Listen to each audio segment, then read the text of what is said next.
mug. Oh.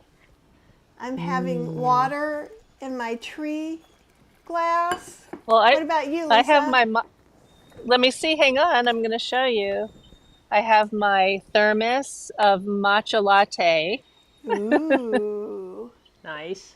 I made a little cashew cream, cashew almond milk cream, and put it in with my matcha latte and put it in a thermos and hiked over here. So I'm And outside. tell me where over here is. And right now, if you guys tell me hi. Tell me what you're doing. If you're starting to work on dinner for tomorrow. Oh, good. Some comments are coming in. I have my emergency laptop. Should I need to put in some links like last night or anything like that? Flow Studios says Happy Oh, Thanksgiving. oh, that's David. Hey, David. David. Hi, David. And Mona says she has lentil loaf, mashed potatoes, gravy, Chef AJ cranberry sauce, her Snickers Ooh, frozen treat, Well Elephants ooh, lemon bars, and dressing. I'm ready. That sounds good. ooh. Man, when can I come over? And isn't Well Elephants, isn't that your friend? That's Or am I? Lauren. Yeah, Lauren Yeah, Pernick. Yeah. that's You know what? awesome. I had some of those lemon bars when she first made the recipe. She brought me a whole container of them and I ate them all. So I, I love I lemon love, bars. oh, what's not to love? I love lemon flavors and things like that. Mm. Um, Okay, so I love cooking for Thanksgiving. But like okay, so I don't know if anyone can relate to this, but I'm not hosting. My friend is hosting. So tomorrow morning I'm going to make a pot pie, and tonight I'm going to make, when I get home, I'm going to make a sweet potato pumpkin pie. But I decided, even though I have a frozen pie crust in my freezer, I wanted to make my own pie crust. And I don't make pie crust but once a year at this time of year. So that I that decided to makes it make, 10 times harder. Just in case people didn't know that. yeah. So I thought, you know what? How hard can it be? In my memory, I was like, it's not that hard. And then, so I made the damn pie crust, and it put me in a really funky mood because it wasn't really coming out how I wanted. It wasn't cooperating with me. Like I was trying to roll it, and it was like, I could tell it's going to be really flaky, but it shouldn't be flaking while I'm trying to roll it. So I Well, was and like, go ahead. there's some things like the night before a party that I don't do. And so Uh-huh. what I will do is I will press in pie crust with my hands, but I won't roll out a pie crust because it always seems like that means I'm going to be very angry. Well, oh my gosh, I'm so glad to hear that because I was really angry. So You got what I that did look? was, I put it on the parchment paper in the pie pan and I pressed it in. I'm so glad to hear you do that because that's what I did. Stuck it in the fridge and said, I'm going for a hike. So, so I took the number one bus, got off at and walked up to a place called Inspiration Point here in San Francisco. And I hiked down. There's a really pretty falls through the woods here to the Presidio, which is where I am now. And if you go to the Presidio here, you can see the Golden Gate Bridge. I walked down onto the sandy shore, and there's Ooh. Crissy Field, which is a beautiful wetland that's been like a preserve. So I've been here getting my vitamin N, my nature, and I don't feel angry anymore. Yep. See, and that just proves a lot of what you and I talk about on Thursdays anyhow, Mm-hmm. right? Because Yes. one of the things, because our Thanksgiving plans have actually changed like 4 times Yeah. in the past 10 hours, 8 hours, 8 8 hours hours. or less. So we were going to go to Thanksgiving at our friends that live a mile away. We had split up the cooking duties, but their son was exposed to someone who has COVID yesterday. Oh, crap. So, and we went to Fiction Kitchen, which if you guys are ever in the Raleigh-Durham area, you just have to go. Caroline Morrison is such a brilliant chef, and she's delightful. And so the day before Thanksgiving, we've done this, or even through the pandemic, we did takeout. So we've done this for like 8 years, Yeah, maybe longer. Probably since like the first year after they opened. Yeah, so it's like So our what did you little- have? Tell me Well- what you love there. Okay, so first they What have we- really good. Okay, she can make some stuff that's whole food, plant based, no oil. She always has like a farmer's special, a salad, she makes beautiful soups. So know that. But you can also take your meat eating friends there, and you can get chicken and waffles, and you can get Eastern North Carolina barbecue. But everything there is vegan, right? Ooh, I love vegan chicken and waffles. What does she use for her chicken? It's actually a local product that's soy and wheat gluten. Soy Delight. Soy Delight, yeah. It's made in Morrisville, Oh. North Carolina. So it actually is only in here, and I really like it. So since I've done Dr. McDougall's program in July, I've been able to eat some wheat. So I'd had some big gluten problems. So I have an autoimmune disease. So like my joints swell up a little bit.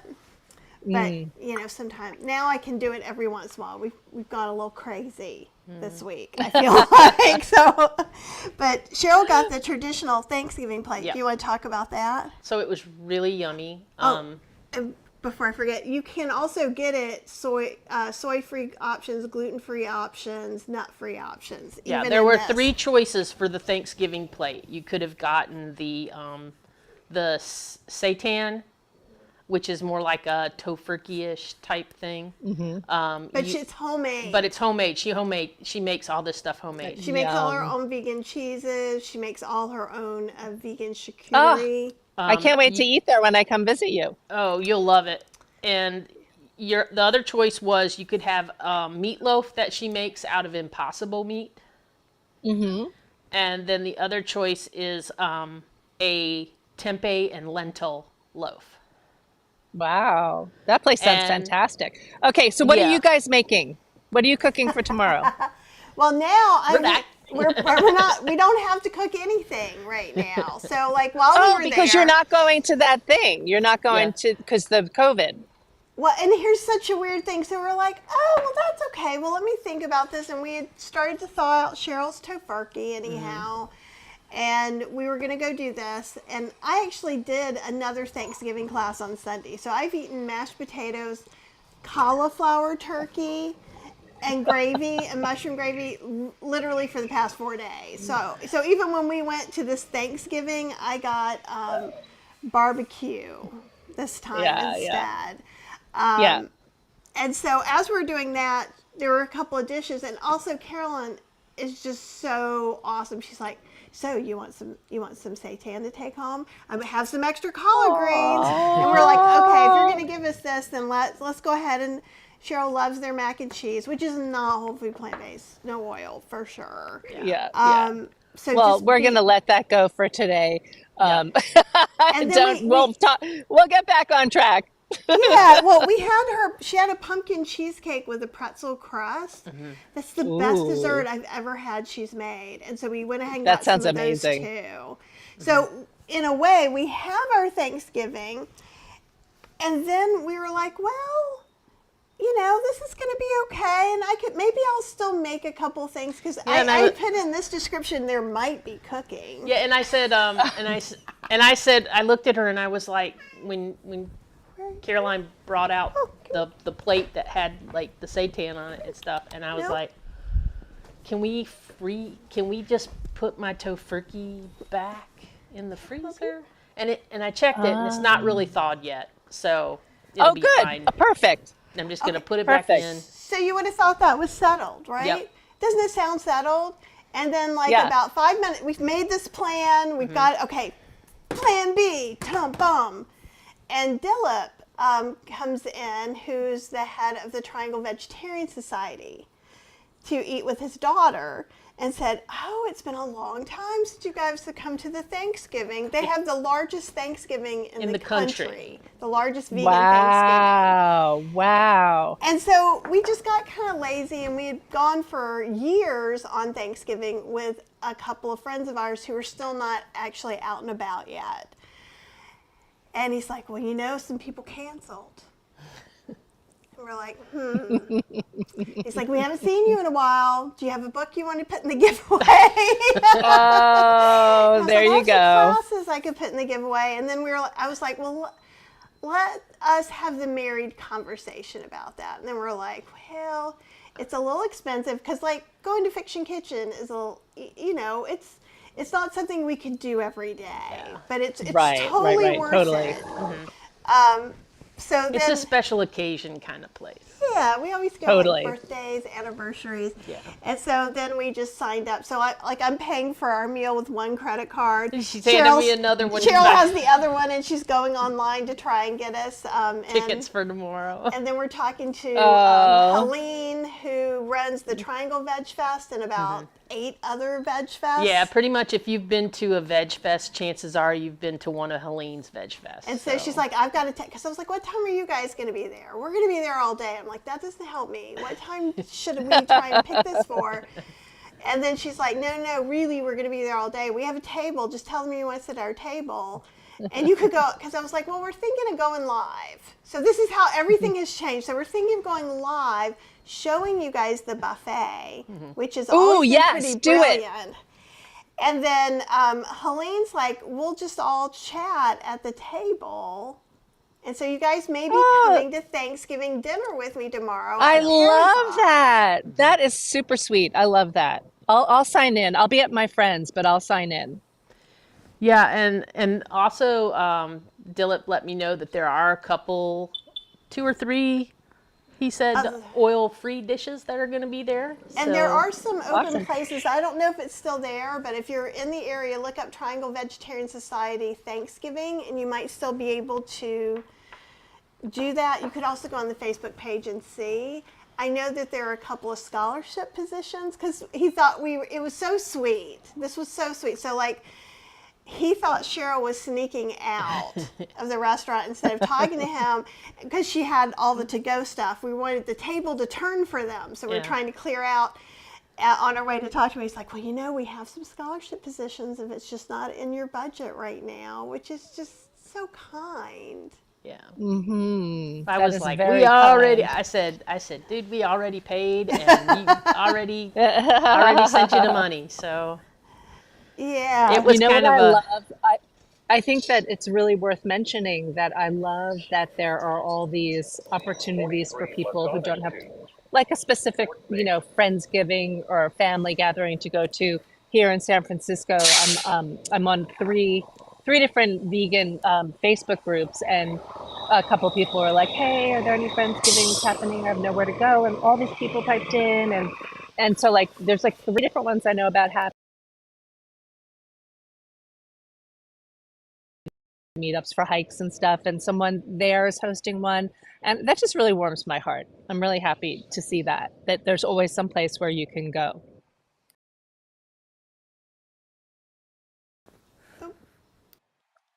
Uh-oh. There you are. yeah. Can you hear me too? Can you hear me?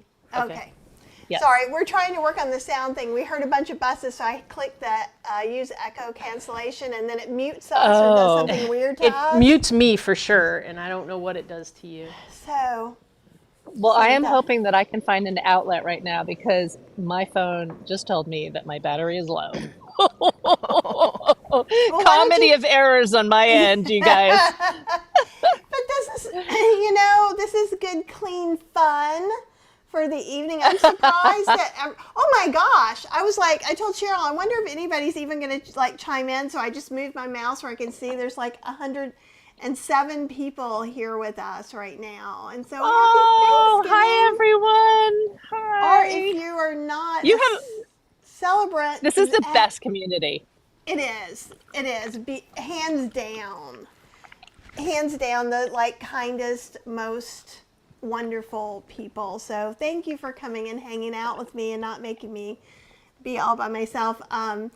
Someone, let me see, go back, was saying that they miss Halloween. So I thought I'm in between clothes, so I have to go through my whole closet because half is too big.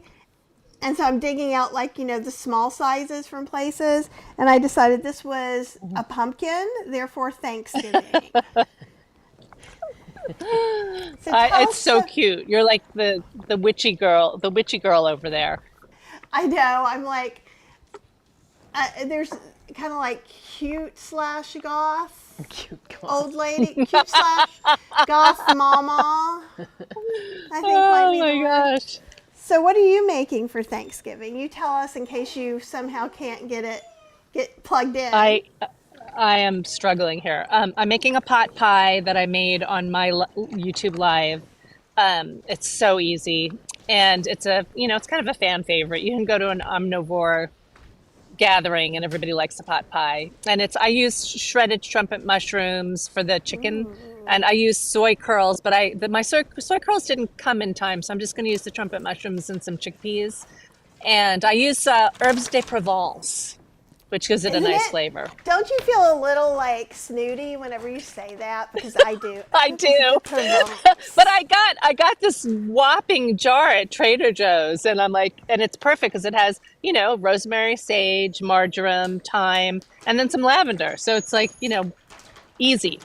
So I'm going to make that. I'm making a sweet potato pumpkin pie. I make a kale salad that has like apple and pomegranate seeds and dates and stuff, and I put some vegan feta in it. And yeah, just some green beans. My mom's recipe, it's just green beans, tamari, and garlic and a little tahini. And then my friend Kelly, whose house we're going to, she's making a lentil Wellington and some kind of Oh, sweet potato dish. Yeah, and her boyfriend. So it's all vegan. It was going to be an omnivore Thanksgiving, but their friends who aren't vegan or vegetarian, they had to cancel because of a COVID situation, actually. So her partner Bruce, who is not vegan, has agreed, since the rest of us are vegan, to forego the turkey and that kind of thing. So oh, I'm that's very really happy about that. nice. I know. I was kind of not looking forward to having to sit next to a turkey carcass. Yeah. It can be hard, and that's one of the things we wanted to talk about too. I'm going to look through some of this. When you see me look over here, so I put Lisa's live in there if you want to go and like catch some of those recipes. Also, if you guys are on my newsletter, I sent out one of the sides. I sent you the link to one of Lisa's videos. I sent you the link to Katya Aw. Gorbachova's documentary, Mr./Ms. America 2023, the Vegan Strong Plant Built documentary. Because I thought that'd be fun for you guys to watch while you're cooking or hanging out. And You're I the put like best. a bazillion recipe links. So if there's something you Excellent. wanted, I probably put it in, but I'm going to look through here and I will link to certain things. And Lisa, if you have things on your blog too, I can link. You know what I'm going to make actually last minute? I have some potatoes from the farmer's market, and Maggie Baird, Billie Eilish's mom, who has Support and Feed, she sends out a newsletter, and she makes a colcannon. And so I'm Ooh. going to do a variation of that because I have a leek and I have some cabbage and I have potatoes, but I also have some unused cauliflower that I have to use. So I'm going to make a colcannon with potato and cauliflowers and see how it turns out. So it's a clean out the fridge kind of Thanksgiving I'm having tomorrow and bringing it all to my friend's house. But that's kind of the best part. So one of the things I was looking forward to tonight, so like I tried to be as Weasley as I could anyhow, even though this got canceled. So I'm like, yes, I will make a gravy, non-committal gravy flavor. Yes, I will make a loaf of some kind, right? And I was actually going to make a loaf and then put it in puff pastry because there's one vegan gluten-free puff pastry you can get, and I can only get it at this one store. It's the only place in Oh. 4 hours I can get it. It's 1 hour away, and we got some. So Wow. That's amazing. It's hard enough to get, vegan puff. Well, it's actually not that hard. I got a Pepperidge Farm puff pastry at Target, but a lot of them do have dairy. To find one that's gluten-free is pretty remarkable. Gluten-free and vegan, that's a remarkable. And gluten-free and vegan can be really hard because a lot of times with gluten-free stuff, they add eggs to keep everything to bind together. Right. That's right. So, but it's in the What's the freezer company? section. What's it called? Sure. Char. Char. Shar. And they have some Okay. crackers and breads and stuff too. It's not my favorite breads. My favorite bread that's gluten-free and vegan is Little Northern Bakehouse. It's really nice. But it's really pretty tasty. And they have like saltine crackers. Ooh. And those are kind of delightful when you're gluten-free.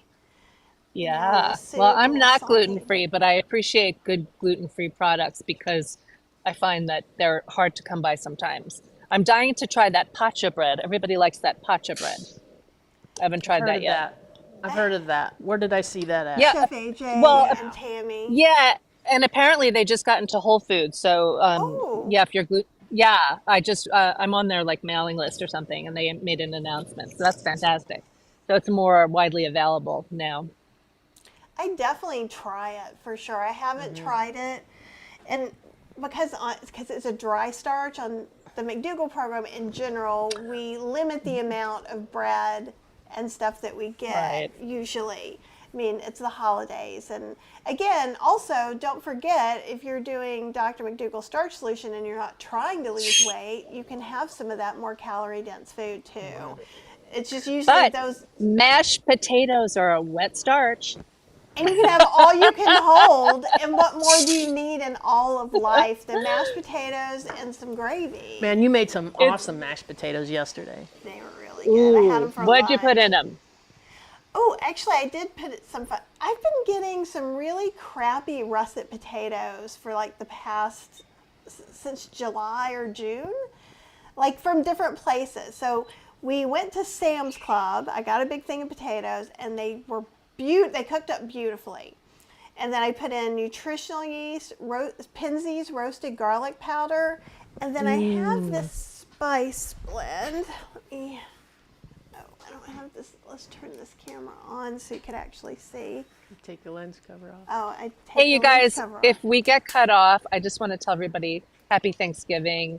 And I love you all. And I so appreciate your support and this community. And I'm just going to say that now because we might get cut off because I can't find my plug. And you can come back in too, so Okay. don't worry about that. I'll try. Okay. Okay. I have so All right. many. So keep going. Penzeys. You have a Penzeys roasted garlic. What is the spice blend? Here, I'm trying. Okay, have it on you. It's going to turn all you, but then I'm going to put it on me. So I got this. It's like Delicoy, DELICIOU, smoky barbecue bacon flavored seasoning. It's vegan. Oh, wow. Wow.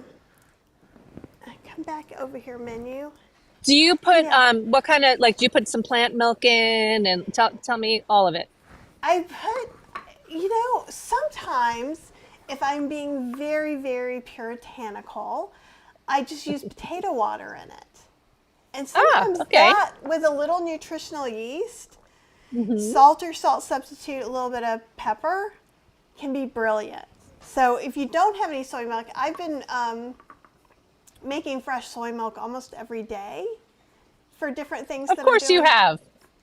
Yeah, it's not like I'm going out and like using a washboard to do the laundry. I've got some beans soaking now for tomorrow. I rinse them, I put them in the Mio-Mat, we fill it up with water, and then I have 2 strainers. And then it even has a cleaning cycle. So the amount of cleaning I do is less than 5 minutes, I think. So Nice. But so on really like can you tell we've been gone for dinner? All the animals are screeching. Aw. He's like, mommies, He's very clingy right now. I wish you could come up here with us, but we're on stools, so that doesn't work so good. Hey, Lauren just turned me on to Benson's. It's a spice. Do you know that Table spice? Tasty? Spice. It's like, yeah, it doesn't have any salt, but it's like really like tangy and garlicky, and you know of it. I hadn't had it Yeah. before. It was fantastic. They have a You give me a little whole baggie of range. it. Oh, they have a range of flavors actually, and like this one, I'm going to be making hopefully a sophist free blend like this because it has like salt, nutritional yeast, garlic, onion powder, generic spices and spice extract, but it has sugar, cocoa powder, smoke flavor, and some lactic acid. It's from Australia, but it's really yummy. So it gave it a smoky flavor. So you probably don't have this. So how would you make something like that? Add some smoked paprika. It's very interesting that there's a little bit of cocoa. Add some garlic powder, some onion powder. But just having something a little bit smoky and then having that nutritional yeast makes it a little bit cheesy. So I did it very light, but it's almost like having loaded baked potato, mashed potatoes. They were delicious. Yum. That sounds so good. That sounds, it's like having, or like, something cooked with like a quote unquote ham hock, like when I used to go to my grandmother's, right? If you want to get those flavors, you have these like smoked paprika, liquid smoke, right?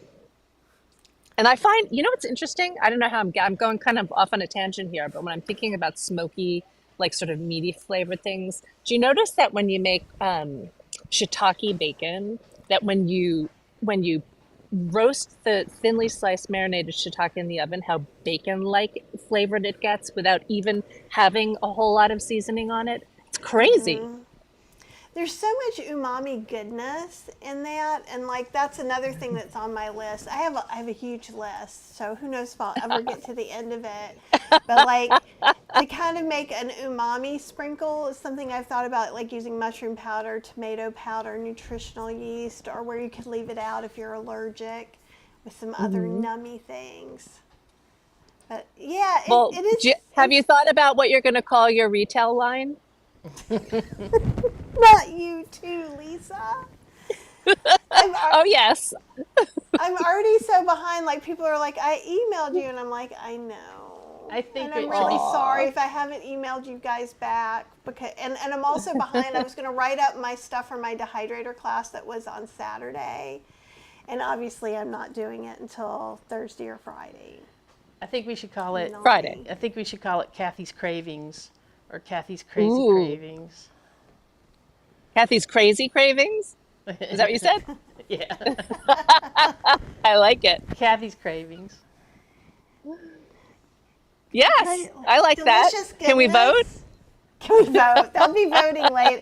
They'll be voting during the Kickstarter that you're obviously helping me with. So, Absolutely. because you were, We got to get it going. because I always forget your exact title. I'm sorry. I did have a cocktail with dinner, so my brain is even a little slower than it usually is at 9 o'clock. But it had like creme de violet in it, like the violet liqueur. It had all the words in the description that she goes ooh about. Had a little dehydrated orange slice floating on top. It was very exciting. That sounds lovely. That It sounds was- lovely. I Very made this festive. mocktail. Yeah, it was very festive. There were super good things. So, because you weren't PR for the music industry. You were. I was a VP of public relations. I was So back you in were the day. PR. So you Yes. then have just self-elected yourself the PR of like whatever this ends up being called in the Kickstarter. Well, Together I we will love win. promoting. I love promoting everybody else. So yeah, I'm in. I know it's hard.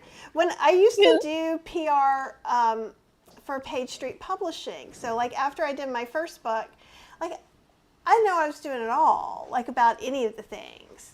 And so I just did what I thought, and because my brain is wired differently than most of the world, which is usually a bad thing, it was a good thing here.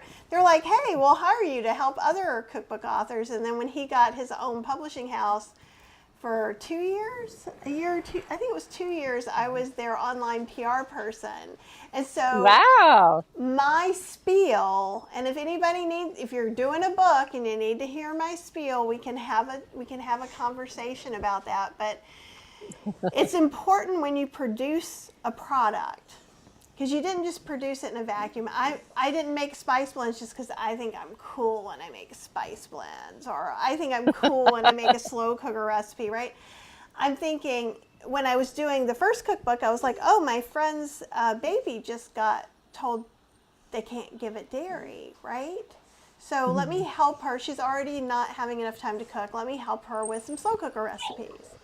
And then it got me to think, oh, what if somebody's granddad was told you can't have meat anymore, you have to have a triple bypass? And I was like, oh, well, I can make these recipes that they can make, and it would be easy, right? And so the point is to remember why you made these things. And it's not enough, and I will tell this to everyone, because all of you guys have something that you're trying to put out in the world, even if it's just kindness. It's not enough just to do the thing. You have to also reach the people that you're trying to reach with the thing. That is part of your obligation in the creation process. Conscious Kathy's. Kind.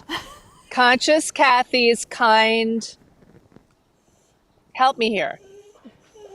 I think that's the name of your Kind line. Creations. I think it has Kind Creations.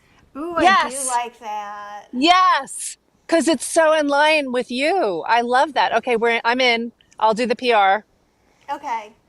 Who else is volunteering? Maybe this will help. If enough people volunteer, it will help.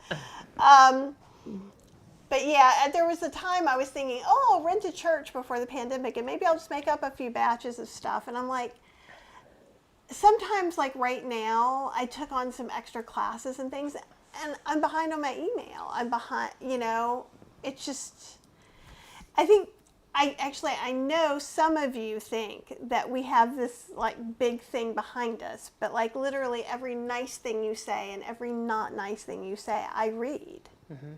Everywhere. That's how I answer you. I'm like Santa. You're like, how did she answer that question on Chef AJ's whatever? How did she do this? Because I'm watching you. And even the stuff that you send to support, That goes to her. it comes to me, but she gets CC'd on all of that. So she sees it. Yeah. And most of you, and almost, I'm sure everybody who's here not right now are just lovely, darling people that brighten up my day. I think Lisa's gone. So let me, I'm going to come over to where we're big. There we go. We'll just talk for a little bit, and we'll see if Lisa comes back in or not. I don't know how far she is from I home. think she's pretty far I think from she's pretty home. far, though, But she so. might find a place to plug her phone in. She but, said she couldn't find her cable. Oh, maybe she'll find a store where she can get the cable, because it is Maybe I 6 o'clock. need to send her one of those things like we got. You do. So you want to explain the things that We've people got these understand? chargers for the phone that they're kind of heavy and bulky, but they're battery packs. Oh, she's still think there. I'm still there. I hear you. We can hear you. Yay, we'll come back. We just went to the other screen. We'll come in and out as we need to. Oh yeah. You know what though? It was somebody. We just lost you. We Put just your thing lost back your in. sound. Wait. Oh. Say it now. We hear you.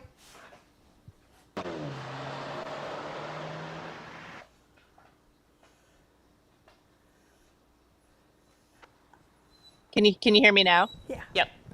Okay. Yeah. I forgot to put my phone on Do Not Disturb, and someone called, and it totally knocked. All of a sudden, I couldn't hear you anymore. Well, I was just saying we need to send you a present.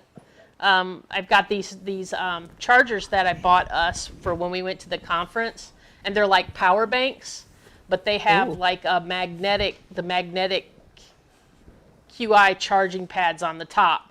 So you just turn on the power bank and lay your phone on it, and it charges it. That sounds magical. Yeah, it was a good find.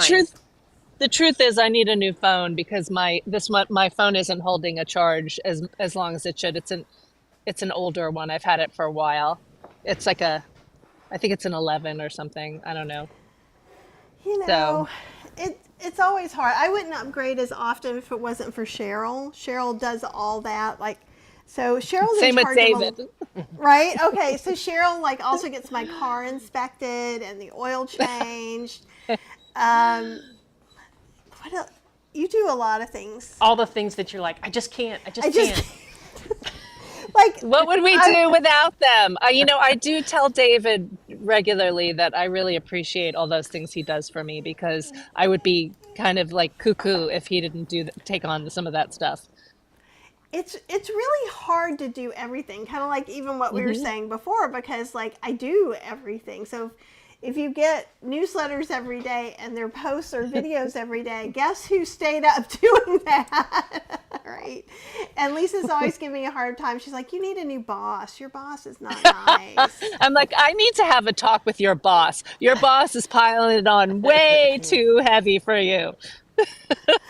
I know. And we have some freedom this weekend a little bit, although You have freedom this weekend. I Hey, have videos. if you guys, have you seen Naiad, the movie? No. Tell us about it. Oh, you make sure you see that when tell your boss when you're not going to be working this weekend and watch some movies. It's the movie with Annette Bening and Jodie Foster about Diane Naiad, the woman who tried to swim from Cuba to Florida in her 30s and didn't do it. And then when she was 62, she freaking did it. You've got to see it. It's so good. Oh, wow. That sounds good. Yeah. And I think it's so important because some people seem to think that, oh, you get to be a certain age and you can't do something new or you can't do something different or you're done. Yeah. And yeah. I look at our community in particular, and it's just crazy, all the amount of amazing things. Like, well, that's why Lauren and I started our podcast. We started our podcast, which we're going to release probably in the next few weeks, called Age Like a Badass Mother, because it's like all these people we know are totally dispelling this like stereotype myth about growing older. Like people, like just all these especially women, powerful women in their 50s, 60s, 70s, 80s. It's crazy. You have to watch the movie. It's very inspiring. That sounds really good. Yeah. Ooh, Serenity Blooms is in the middle of cooking 20 pounds of mashed potatoes and making some Chef AJ desserts. Yes. Woo. That's a lot of very peeling nice. and a lot of mashing, lady. That's a lot of taters. Ooh, and you know what I think of? Don't you love having leftover mashed potatoes and making like potato pancakes and stuff? Yes. That's like my favorite. Oh, that are all the things. Like, it's great. You can get, if you have some leftover stew, you can make like a shepherd's pie top with it too. Ooh, yeah, that's true. That's true. Yeah, that sounds, I'm hungry. I'm so You guys just went to full. dinner. I'm like, wait, I gotta go get something to eat. I know. I wish I could just fix you a plate. We've got a whole whole thing of fridge full leftovers. food. I left the house before and I was like, I better bring some snacks. And because I didn't know how long I was going to be. And we went to the movies last night and I had some air popped popcorn and some roasted chickpeas in a bag. So I brought those with me. And I'm like, that really wasn't quite enough. We went to the mall to go to Lush.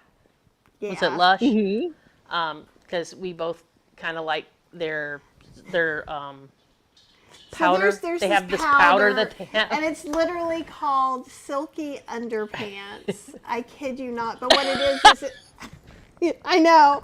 I feel like this should be a different kind of channel for this, but no, I promise it's clean.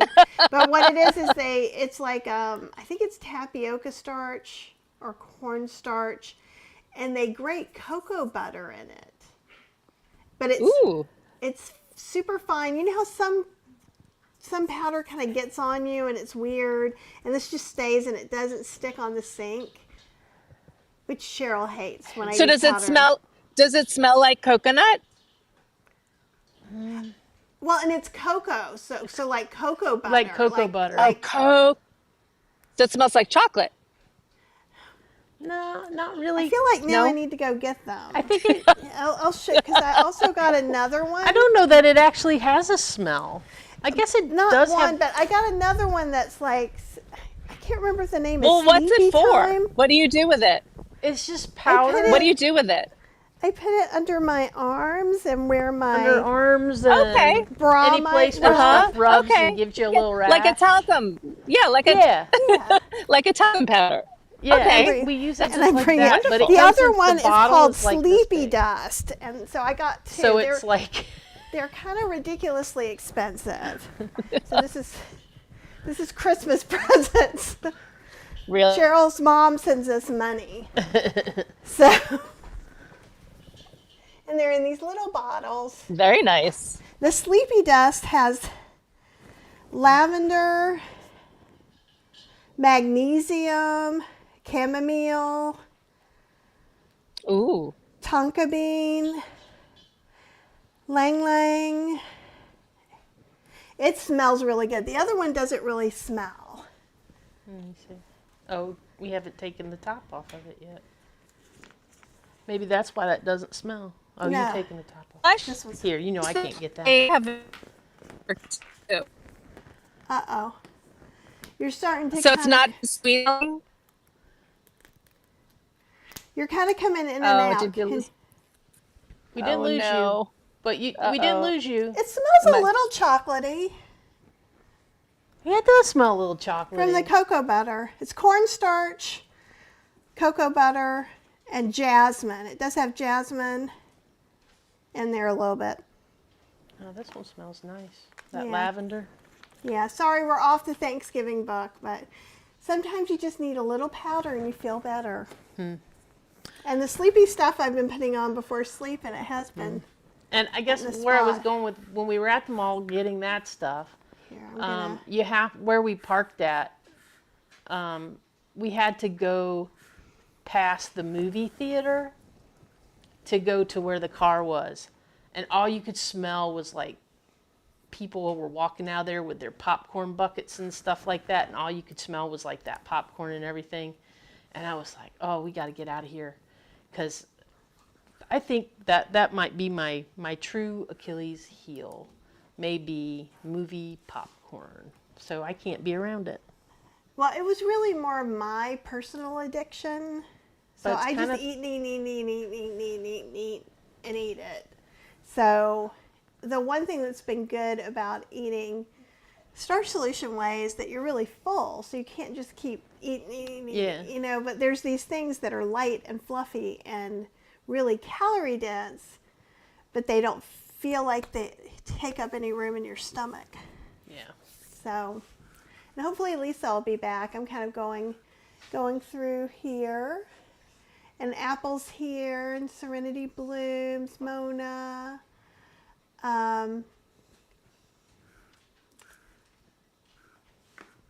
And Diana says, I would love to connect and chat with like-minded folks. Just want to put that out there, if it's okay with Kathy. Sure, just want to chat sometime through Insta or something. Yeah, I always encourage you guys to follow each other. Max, Oh, hold on. uh-uh, I got it. uh-uh. Come here. Hey, buddy.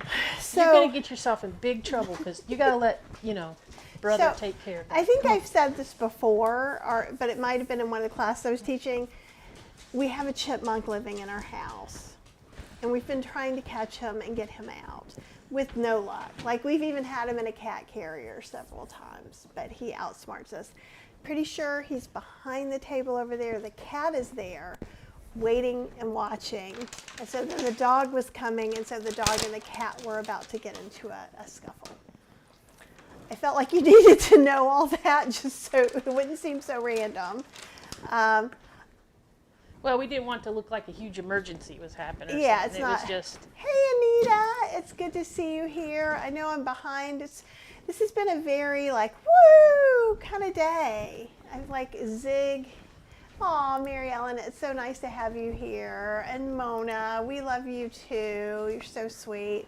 Hey, Judy. And I know I'm way behind. Oh, no, but I'm glad you said that, Linda. Dr. McDougall's offering 8 of his books for free in digital format beginning today. So Ooh. I will, I'm going to jump on that. I'll see if I can, Link us up. Link us yeah, up. I'll see if link I can us up. find it. Is it on the front page maybe? No, but let me see. There's the shop. If we go here, does it? Nope, it's not. I'll see if I can find a link. If I can, Linda, if you have a link, will you throw it up? Because that would be great. Yeah. Oh yeah, Apple, that's a great point. Diana, I think you are on the Heartbeat channel, and we can try and start. You can try and start more conversations there too. Anyone can, because There is also a way that maybe we can get matched up by location, but since I haven't had a lot of time to really kind of monitor it, I didn't want to just turn it on. You know, I feel pretty great about everybody who's over here. Ooh, a mushroom Wellington. That sounds delicious. The Paul Duncan is in the house. He's like our uncle, our happy uncle. He moderates a lot of lives like this, so things wouldn't be quite as frenetic as they are if Paul was actually working. If we knew Paul was on there, we could have said, "Here, Paul, run, go take a cable down there to her." Oh, that's true, because actually Paul Lisa is in San Francisco too, which is great. Ooh, and Apple's eating kokanun now. Dump soup. Yep. Nothing like a good Yep. soup on a chilly day. And it's taken me over a decade, but now Cheryl gets very excited by soup. Yeah. I consider it a meal now. I didn't used to consider it a meal. I was like, why are you trying to feed me this appetizer for dinner? Because this isn't enough food. But I get it now. And I can eat enough soup to feel very satisfied now. But also, her soups aren't like those cheesy, brothy soups that are just like water and some vegetables in it. I mean, they're closer to stews, I think. Well, they're thick They're soups. thick soups. Oh. So I think that's what makes the difference. And I'm sure you guys can hear her over there having to Well, give him yet another treat. He has this He's getting wolf the ball. licky We've licky. talked about this before, guys. Wolf, W-O-F ball. And then he has some calming treats that he has to lick out of the ball. They have lavender and coconut and stuff. So I'm kind of hoping that maybe. That thing sounds like a frog. There you go. How about that, buddy? So Yeah. sorry, y'all. He's is licking kinda the like a licky little bit of licky a mess ball. over here. So welcome to our home. Buddy. 'Cause this is a typical Wednesday night of animal craziness. I'm surprised he hasn't begged for the fireplace yet, though I don't think it's cold enough for us to need the fireplace right now. The fireplace will probably. Come on, buddy. Come on, let's let the people see you. Come here. You're gonna go show off? Come on. I'm right in the way. No. Hi. Ready? Oh, Say hello. Maxie. Hi. There you go, good boy. You can see he still hasn't grown his hair back from when he had to have his little ultrasound. He's still kind of bald there. So I guess that's probably why he wants the fireplace all the time now. No, he just likes it. Let's see what happens. We haven't been able to take him for a W the past couple days because he's limping a little bit on his paw, which happens every so often. We've had it checked before, and the doctor's always like, just don't have him walk on it for a little bit. So he's on his I can't walk hiatus, and it's not making him very happy. No, it's making him real pent up, and we were gone, so he doesn't get crated. He can just be in the bedroom with the door closed.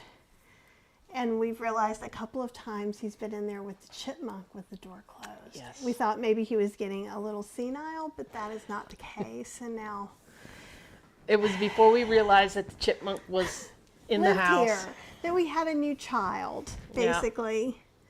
I'm done with the chipmunk. I'm ready for the chipmunk to be gone. And Mary Ellen said she's going to try my Instant Pot scallop potatoes. And that recipe is on the blog. Ooh, that's what you were going to make. That's what I might still. So if I get a hankering, I might make something tomorrow. Well, actually, it would be tomorrow after Thanksgiving, though. I was going to make that tonight. But now we literally can't fit anything into the fridge right now. Mm-mm. It's super easy. If you use the mandolin, it's really, really easy. And in the Instant Pot, it's basically like an oat cream sauce that you make in the blender. And then you put over it, and it sets up really nice. Mm-hmm. They're delicious, too. Yeah, and it's really easy, and I'm pretty sure they're compliant. Obviously, if it says salt, just use a salt substitute if you're on SOS. And I think that would be the only thing at all. And Hydron says, I like the hickory smoked tortilla yeast for a subtle bacony flavor. I've still not had it. I was looking for some. And so if you have a brand that you like, will you tell me? Because I'd like to go try some. Sandra says, I haven't been able to make a decent mashed potato without using vegan butter and salt. I haven't had mashed potatoes in over a year because I haven't figured out a way of making them tasty. Well, and I would say if nutritional yeast is really helpful because it adds a lot of these layers of flavor that butter often does. And you could put in a little bit of sunflower lecithin or soy lecithin, which actually does taste a little bit like butter. And I think if you add in, I find granulated garlic is great, and I use it in almost everything. But I did get some of that roasted garlic from Penzeys, and it's magic. It really is. You could get roasted garlic powder from anywhere. That's just where I got it. And so Apple has been looking for it and hasn't found it either.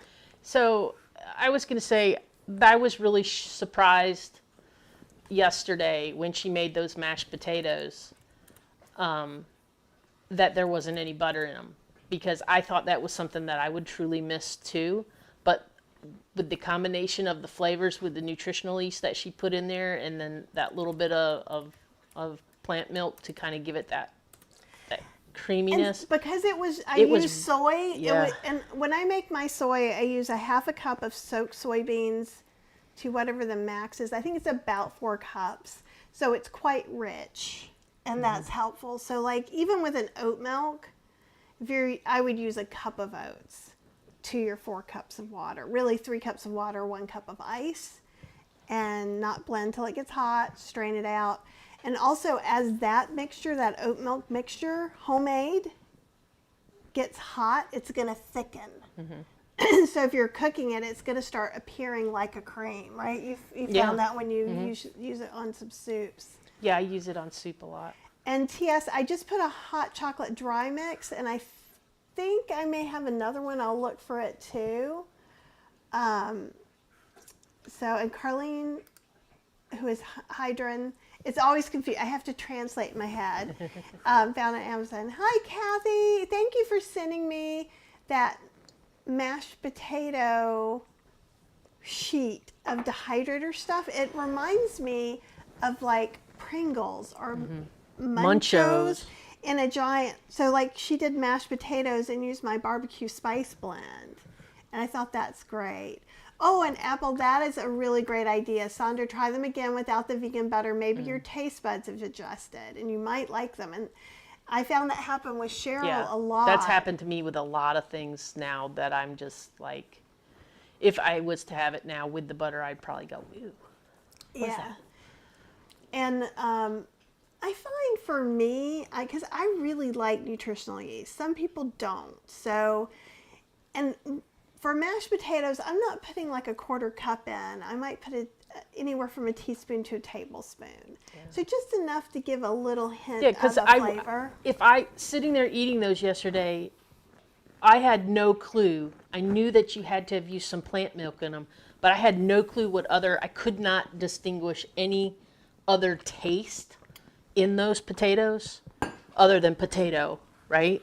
So, but it tasted like they had butter and salt and everything in them, but I know that they didn't. And it was the weirdest thing to me that my tongue automatically translated it to that.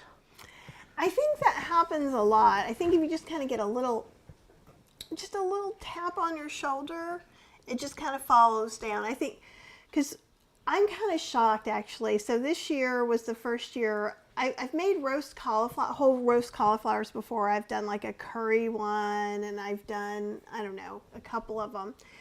And in October, I went ahead and did one that was like turkey. So it has like vegan yogurt. Then I mixed in like nutritional yeast, poultry seasoning, stuff like that. And you put it on the top, and it kind of bakes in. And it really gives that turkey, tofurkey, whatever flavor is closest to your memory, flavor. And I've been eating that for like 4 days. I think I almost finished it. I will be having it one more meal. Yeah, you had to cut your meal in half at lunch Yeah. today and Because put I half wanted to away. make sure I had enough room because we were going out for dinner. Yeah. But yeah, it's amazing because I think a few years ago that one wouldn't taste as good as it does now. Either that or I've gotten better. That's also possible that I'm just better at combining my flavors. Because I definitely think while there's a lot of great things in my first couple of cookbooks, I think that my experience, like what is it? I'm 13 years out from writing my first cookbook. So I do have a better concept of putting things together than I did then. Oh, Cauldron Creations. Kathy's Cauldron Creations. Oh, real. That's a good one. Cauldron Creations. Kind Cauldron Creations. Yeah, that's a good one too. I like that. And hi, Rivka. It's good to see you here. I hope you're doing well. And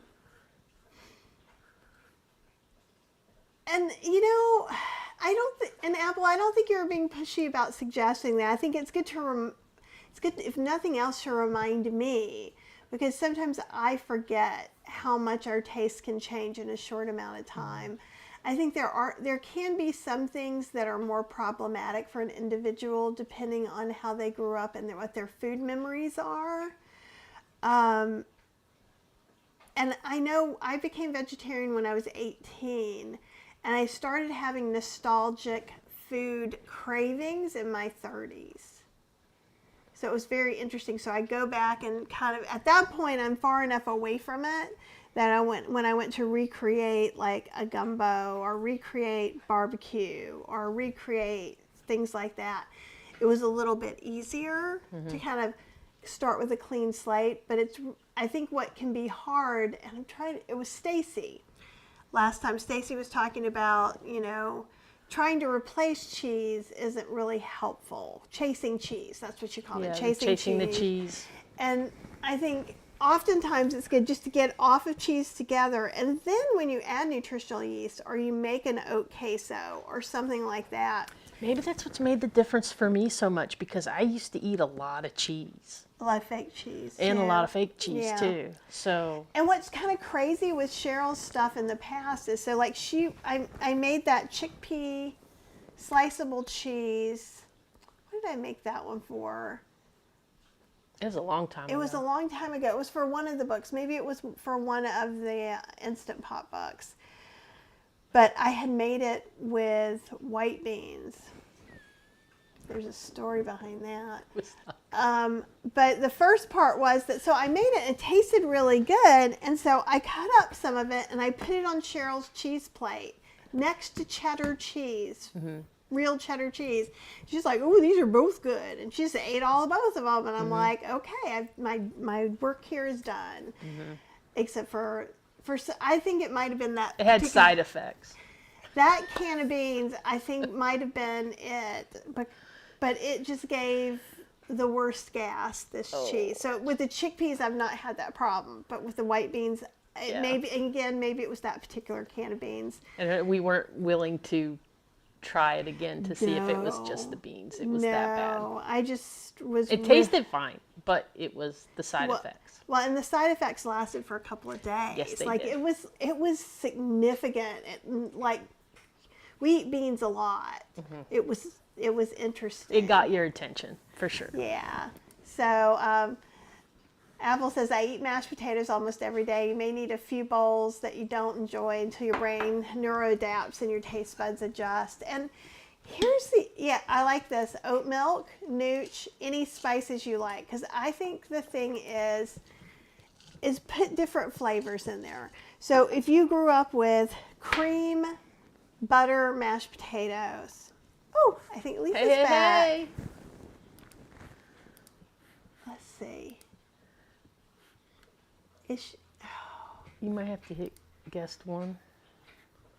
Let's see. Is she? No. She's in the green. Do you have to remove Here, from green? I don't know. You figure it out. I will talk. Well, I'll talk to some of the people. So making it taste completely different than that. So like maybe make stews and serve it on mashed potatoes. And that could be curries, that could be all kinds of things. Okay, you're not. I can't read it Okay, from then here. why don't you talk to the people? Well, I don't know about mashed potatoes, but hey, I think, whatever you try. There we go, remove from reading.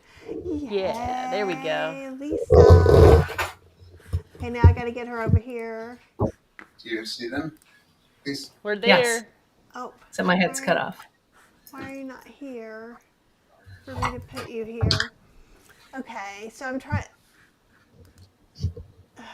This happened before. Yeah. Hey, Lisa, I see you, but you're not in the little thing yet. Oh, there we go. Can you hear me? Yes. Yep, we can hear Hi. you. We just I can't already seem to took get 2 you. buses home. How about Boy, that? that was fast. Right? The bus was, as soon as my phone died, the bus was there. And then I got off and the other bus was waiting. Hang on. Okay, I'm trying to Yeah. get you back into the thing. I'm sorry, it's not giving me my usual menu, so I'm trying to figure it out. Include it in switcher. See if that did it. Yes. Yes. Yay! Hi! What'd I miss? Oh, look at you. Overhead view. Snazzy. Oh. I'm trying to redeem this pie crust. Pie crust redeems itself just by being pie crust. Yep. And I know I've made a couple of different kinds of whole food plant-based pie crust. And I will tell you this, it is not going to be flaky or anything else, but I've used soy yogurt and flour to make a pie crust. Oh, that's good. Yeah, I like to use vegan yogurt instead of oil. But I usually use like whole wheat pastry flour, but I used a white wheat flour for this today since I'm going to my friends and they're not all whole food plant-based. So I went with a little more processed one this time. And But, what is that going to be? It is going to be a sweet potato pumpkin pie. Ooh. It was one of those things where I had sweet potatoes cooked and I had a can of pumpkin and I love both. And I decided, see, that's what I always do when I can't make a decision. Everything goes into the pot. And this is one of those things. But I didn't come here necessarily to cook. I got to cook this for tomorrow and it's got to be nice and You can You cook. can totally cook because, like, seriously, because I literally said when I sent this out and in the scripts, there might be cooking because I was there actually might be going to make. cooking. Yeah, I didn't want to. This is also how I plan Thanksgiving. Yeah, I'll make a main. This is how you, because what I like to do the most before I do something like this, or when I would have a big party here, is I like to just go, I have a fridge full of food. What am I inspired to do? Like the thing that I would tell every other human being not to do if it stresses them out. But it doesn't exactly stress me out, but it pushes me into this new place where, and almost all the soups from the Gothic dinner parties, which I would make right before people came, I would be like, what I got, let's make some soup, was everybody's favorite. Mm-hmm. That's funny because I have a friend in Austin, Martha, and she used to do that all the time. And she would throw together this veggie burger with like white beans and wild rice and all these things in it. And all her friends kept saying, can you please make those burgers for me again? It was one of those things that she threw together out of necessity and with ingredients she already had. And guess what? She created the hot dang burger. And the next thing you know, it was a national thing in all the Whole Foods and all the stores. She first started selling it, I think, in the farmer's market. And then they were on the shelves for a while. There's so many veggie burgers now. I don't know if she's still making them, but that's how that happened. Well, that's a tough market, especially frozen foods. With things being so expensive and gas being so expensive, it becomes very hard because I know that Kim Campbell's line, I think they've stopped doing their frozen line as well. Which one was that? Oh, was it Plant Pure something? Yeah, it was Plant Pure something. I think. You know which ones I used to love and you can't find them? Do you remember the Sunshine Burgers? Oh, yes, I remember those. Do they still make those? I loved those. They were like don't brown know. rice and sunflower seeds and herbs. I remember I used to get one on a bun. There was this one store in New Orleans, I think it was in New Orleans, that would have it. And it was on a bun, and it even had like mustard and ketchup on it, and you'd stick it in the microwave, which now sounds horrible. But then you couldn't go get a veggie burger anywhere. So this was a veggie burger you could take out and then just eat in a little That was the while. equivalent of the gas station cheeseburger. Kind of, yeah. Yeah. It was. Wow. And Apple says, in my imagination, Kathy has spices and blends stashed all over her house. She does. I do. I do. I actually have I went to Lidl's and they had some What's that? spray. It's like Aldi's, only they have like their own bread department, and sometimes they have. That's It's where like I get all Aldi's my- with a bakery. Yeah, and Ah. I get my garden stuff from there. So like all these outdoor things, and they're really cheap and they last a long time. But like Aldi's, they'll have it's Norwegian month, and they have Norwegian spices. And so I got some sort of weird sandwich spice. So I probably have 6 different spices and 3 different sprayers. One was ginger turmeric, and I Oh. thought, That's a good idea. that's a sprayer. I could put that on popcorn or something. Oh, yeah. So I am, and then I actually have 6 things of spices from local spicery I haven't even opened or tried yet. And then I have the big pile of spices that I get at places like Trader Joe's and whatever, Lidl's, Aldi's. And then I'm going to make a no salt Kathy Eyes version. And then there's also a big, huge bin in the pantry of backup spices. And there's also now a whole cabinet by the couch that's nothing but big backup spices, like pound bag spices. You remember, when we were at Chef AJ's conference in Sacramento, I bought a trio of that spicery spices, the no salt spices. They're fantastic. And then our friends Christopher and Carlton, who live in San Rafael, Christopher is like a bit of a gourmet cook. He's not vegan. I've been working on him, but yes. But he posted. He's like, oh no, he texted me and he's like, oh, I've got to take you to this spice shop here. And he sent me a picture. I'm like, oh, wait, that's the place where we got our spices. So it's actually not far from, it's in San Rafael, apparently. Well, you'll have Yeah. to take us there when we finally visit. Well, that's what I'm thinking. I'm thinking you need to come here so we could just all go together. That would be so fun. And Kathy is here. Yay. Kathy. From our cohort, our McDougal cohort. And I miss her. We actually got to meet her when we were doing our big Northeast road trip, which was Yep. cool. Nice. It was too short of a visit. Next time. Yeah, we'll do it. I know. You guys weren't out very long. But yeah, I want to go back to Sacramento and eat at that Asian place again. That was so good. We need to do something else there. I know that Chef AJ said the conference can't be at that same church, so I'm Oh, why wondering. not? Huh. I think they're not renting it out anymore. Something I didn't quite Oh, that's understand. a bummer. I thought she was talking That's about like the Las perfect- That was Vegas. the Two perfect different things. venue. Oh. Yeah, it was a perfect venue. But I hope it was, because I would love to go do that again next year. Or maybe we can do something else. Yeah, I really liked Sacramento. It was cool, and it was nice to go to so many restaurants that had no oil and even SOS options. Was really Yeah. fulfilling. Plus, it was nice to see everybody, and we got to see It sure you. was. And I was like, I remember you came in, and I was like, oh, this lady's gonna think I'm such a clingy person, because I was like, it's Lisa. And I was like, We were like trying holding going- hands. we literally were. And then I was like, oh good, she's not gonna think I'm the weirdest of all the weirdos, and I appreciate No, that.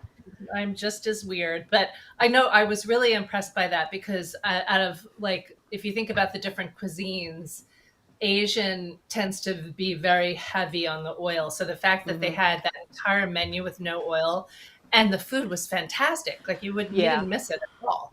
Well, we went back to that restaurant again the next day, and Yep. we had just missed Tammy and her husband, because actually we had just finished eating and they texted us, we would go to that restaurant again, do you want to go? And we were like, We're kinda here now. Were they? Oh, I loved meeting them. They were so amazing.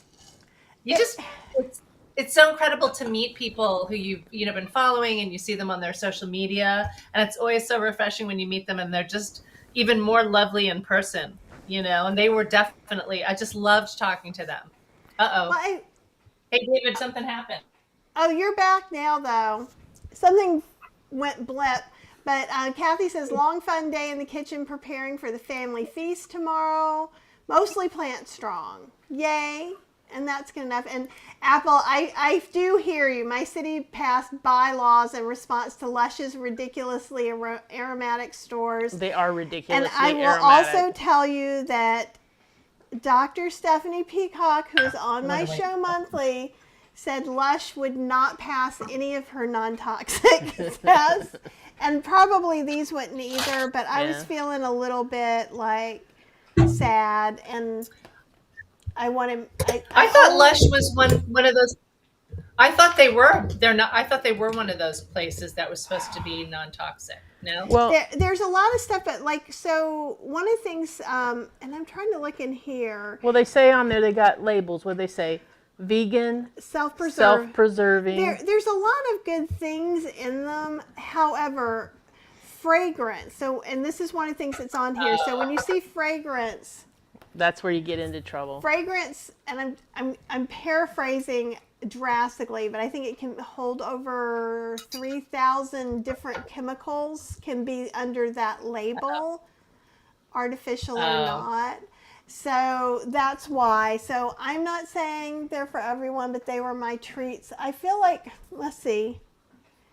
No, they both have it. Don't tell Dr. Steph. Now I'll out myself to Dr. Steph that I bought something there. And because we're using Branch Basics to clean, which doesn't have any scents. And I got rid of all my scented candles. I gifted out to friends. Mm-hmm. Yeah, but I like the ones that are made with essential oils, like eucalyptus and lavender, and you can use those, right? Yeah, and I did get a couple more from another friend that makes them, but I have to be more careful. Since my liver numbers aren't as high, well, actually they're normal now, so they were very high, and so any kind of toxins in the environment can make it harder on your liver. Yes. So I was trying to be moderate, and so I guess this powder is my extreme celebration. Well, Have you ever tried making that stuff? Yes, and I actually have a recipe on the blog if anybody wants to make it for Christmas presents. She made powder like a couple years ago. Do you use tapioca starch? Let's see what I used in here, and I will take something back that I usually. I'm pretty sure it's tapioca. Yeah, you can. I've used arrowroot and tapioca or cornstarch. I use organic cornstarch. For those of you who might be feeling the feels. Where is the recipe? Oh, there we go. Yeah, arrowroot or cornstarch, even though I said you could use tapioca starch, baking soda can act as a deodorant. And I put some, you can do like peppermint or lavender if you wanted to do something like that, eucalyptus. And then I also heard a thing about putting in finely ground rice flour, but you want it to be that powder rice flour. You don't want it to be just normal rice flour that you get. Because I made it with that in a pinch, and then it becomes an exfoliant, which may or may not work for you. Did not work for me for what I was trying to do. That's pretty funny. I can just imagine. Right. It was like, well, oh, this is awesome. And Serenity says, y'all know that I'm Tracy in the community, the one who's lost 212 pounds. So don't get discouraged. I started my journey 3 years ago, and I still have 20 to go. Wow. Yay, you. Congratulations. That's fantastic. What a health transformation. I know, right? Oh, and I like that. Said something about oops grammar, and Apple said grammar is for chumps. I call my typos creative license. Oh, you guys cannot be texting with me if you're going to be counting on those sorts of things, because that's just not going to work. I'm queen of the typos. Oh, I know, Max. Can you guys hear Max slurping on this thing? He loves those things. They're expensive, but he loves them. You know what? We got the kit to make our own. He won't eat those. He's like, I don't want that.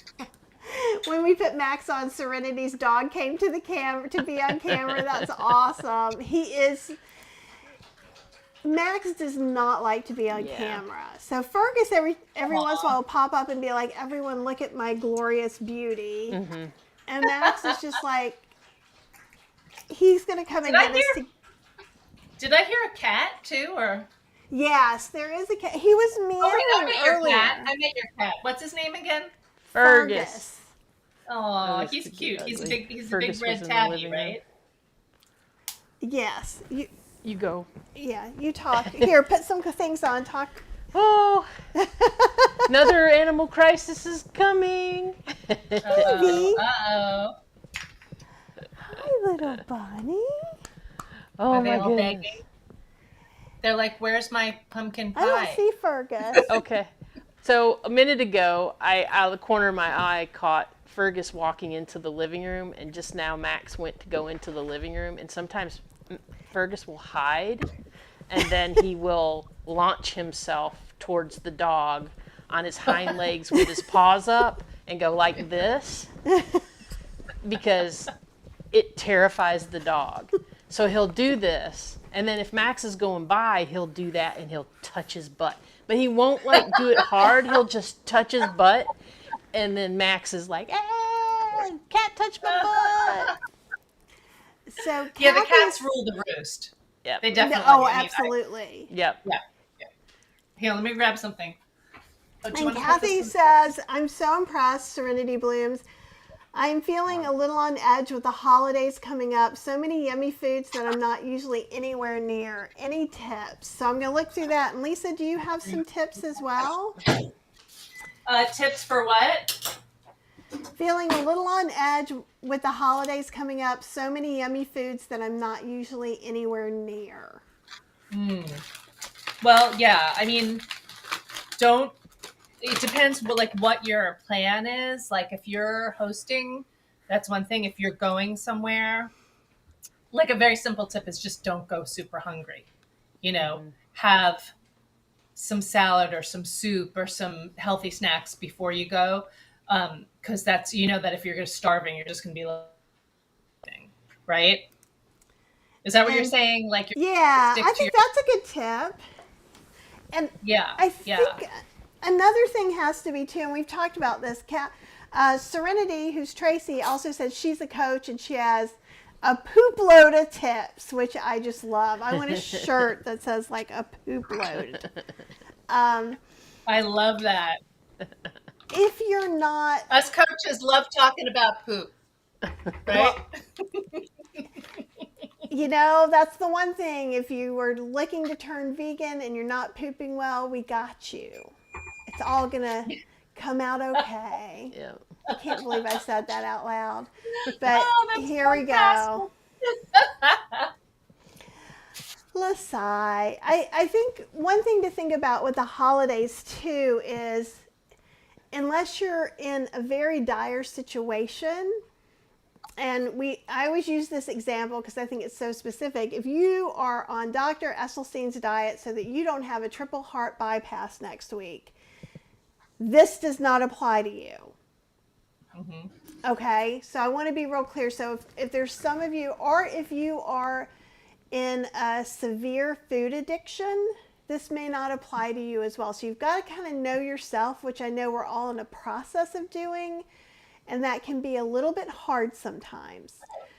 Yeah. But if you're not on those extremes, or you're not sure if you're on those extremes, one of the things that we've been doing is just trying it. So if it's something that still because that's why we do 90 to 95% starch solution. so that we can go to Fiction Kitchen and have a Thanksgiving dinner. And I had some of the pumpkin cheesecake, vegan pumpkin cheesecake. You know there was oil in there. You know there was sugar in there. You know there were things in there that aren't starch solution compliant. But And the next time we have it will be a year from now. And we know tomorrow there may be some things that we eat that are not going to be starch solution compliant, but we'll get as close as we can.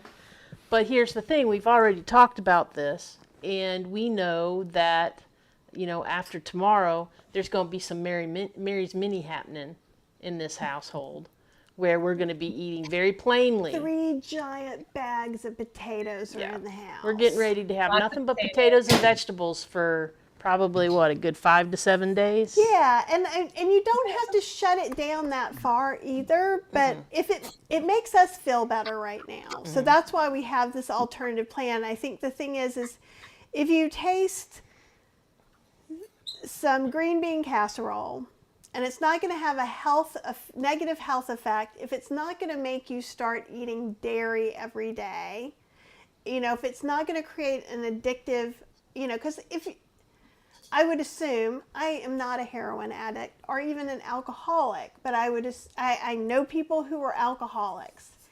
And whereas I can have a drink and then I don't really need a drink for a long time, and it can be a real drink or a mocktail drink. And I could care less if I had a drink. Right? So that's me. But for other people who are actively not drinking because it's going to make them get back into this cycle and ruin their lives. So please know that I hear and see people in the community that feel that way too. And I'm not trying to diminish that in any way, shape, or form. So if my recommendation, that's always my disclaimer. I teach whole food, plant-based, oil-free cooking, but I myself am not strict oil-free because my journey wasn't through reversing or preventing heart disease. I've never had any of those issues. So I can be a little bit more lenient, even though I don't promote oil because it is a highly processed food. It's 100% fat. So if you are trying to reverse heart disease or type 2 diabetes and you're needing to be strict, absolutely. But my recommendation is to prepare a dish or two that's more rich or more flavorful than what you might be eating every day. So if you're someone who, like, for instance, if you're whole food plant-based, you don't have some dire health condition, then allow yourself maybe to have a little bit of cashew cream or coconut cream in your dessert. However, if you're like my friend Lauren, who was very, very strict because she was going to have a heart attack in her 40s, then she made hers with oat milk, or make herself a really rich tasting mashed potatoes, which is easy to do without any fat, right? Some oat milk or low fat. So just make sure you have a dish or two that really just fulfills that rich food desire, because you're going to be surrounded with it. So you have to be prepared, and definitely don't turn up to any parties or gatherings super hungry. Eat something before you go. Some other tips are, fill up a smaller plate because your eyes will see a full plate of food and you'll get full faster. There's this connection between the mind and the body. So there are a lot of little things like that you can do. And then in terms of, like, for me today, I got really stressed out because I was making this pie crust. I was annoyed. Everything was getting on my lap. I'm smiling because I relate to that, because it happens. And a lot of people think it doesn't happen to us, that somehow oh my gosh, fairy dust comes out of our fingers. And getting on my last nerve. I'm like, okay, this is not good. So I guess what I did? I said, I'm going to put that away, put it in the fridge. And I went for a walk. I went for a hike, and I just felt so much better. So sometimes just getting outside, going for just a 10-minute walk is really helpful if you're feeling stressed, or even if you're just starting to have anxiety about the food. Can you just go for a walk? So there are a lot of little things like that. I did write a piece on my website about navigating the holidays, where I do have those tips in there. But for me, it really is about being prepared and having an option that meets your goals, that will fulfill that desire to have something more delicious and rich along with everyone else. And right? here's the thing too, if you can't go for richer necessarily, so like, because I'll do that too, I will make cashew milk or cashew oat milk to put in mashed potatoes to make like it seem, or even gravy to make it seem extra special. But You could use oat milk.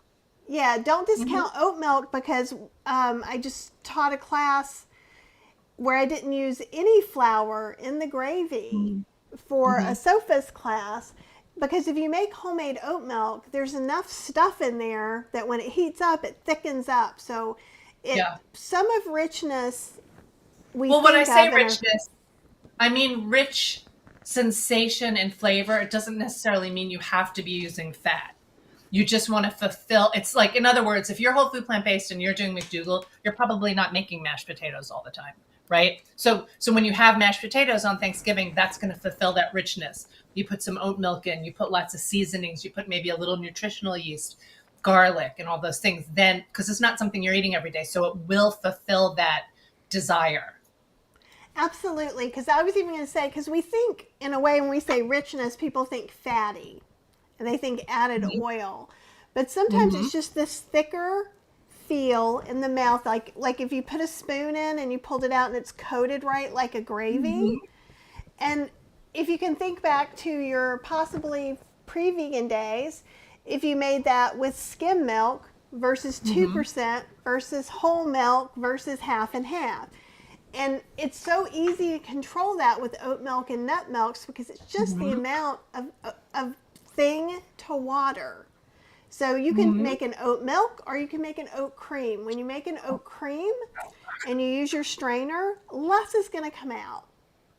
So just like I make oat cream to make Ninja Creamy pints. And some people get a little freaked out because there's not enough milk they feel like coming out of there. But that's just kind of how it works. But you can make it fit in there, and you can still have, like, another thing you could do is get something, maybe a vegetable or a fruit or something that is on your list to eat that you don't normally get, because maybe it's a little more expensive. Maybe it's a little more seasonal. Like, we pulled out some chestnuts I had gotten at Costco last night, and I opened it and Cheryl wanted to smell it, and she was like, "Oh, that's disgusting." And then we roasted them, and then they weren't disgusting. But like, chestnuts, persimmons, pears. And I'm kind of rediscovering pears myself, and I'm just like addicted to pears right now. And so it can be that simple too. I'm sad there's no more good grapes around here. Yeah, Cheryl was into the grapes. I love grapes. Now all the grapes here just kind of don't even look Also, good. don't forget about white beans. White beans pureed in a gravy will make it thicker and richer. White beans, even pureed in a dessert, are a great substitute. So, and then you're getting your beans, which are so good for you, right? Do you use them that way? Oh, absolutely. So in the Great Vegan Bean book that I wrote 80 bazillion years ago. Oh, that's right. Yeah, so I use beans, and I have bean pancakes and bean waffles, and I'm pretty sure on Healthy Slow Cooking there's still like the enchanted pancakes or something. I make like a peach chai compote and beans on the pancake. Now, when you're baking with beans, this is my caveat from what I did to Cheryl. So I tend to use flaxseed eggs. So there'd be flax seeds and beans and a lot of things. So when I do that, it's all the time. That's a wonderful thing until it's not. You can OD on that just a little bit. How so? Well, Cheryl wasn't eating vegan then, but you would have thought she was. I kind of had her running into the restroom constantly because that was too much flaxseed and too much beans. Not a fiber. Because we were eating stuff for that book 3 times a day. And that would be a good, hey, maybe I need to remarket that book at how to poop. All the fiber. I don't know. More. I think that's one of the great benefits of being whole food plant-based. Yeah.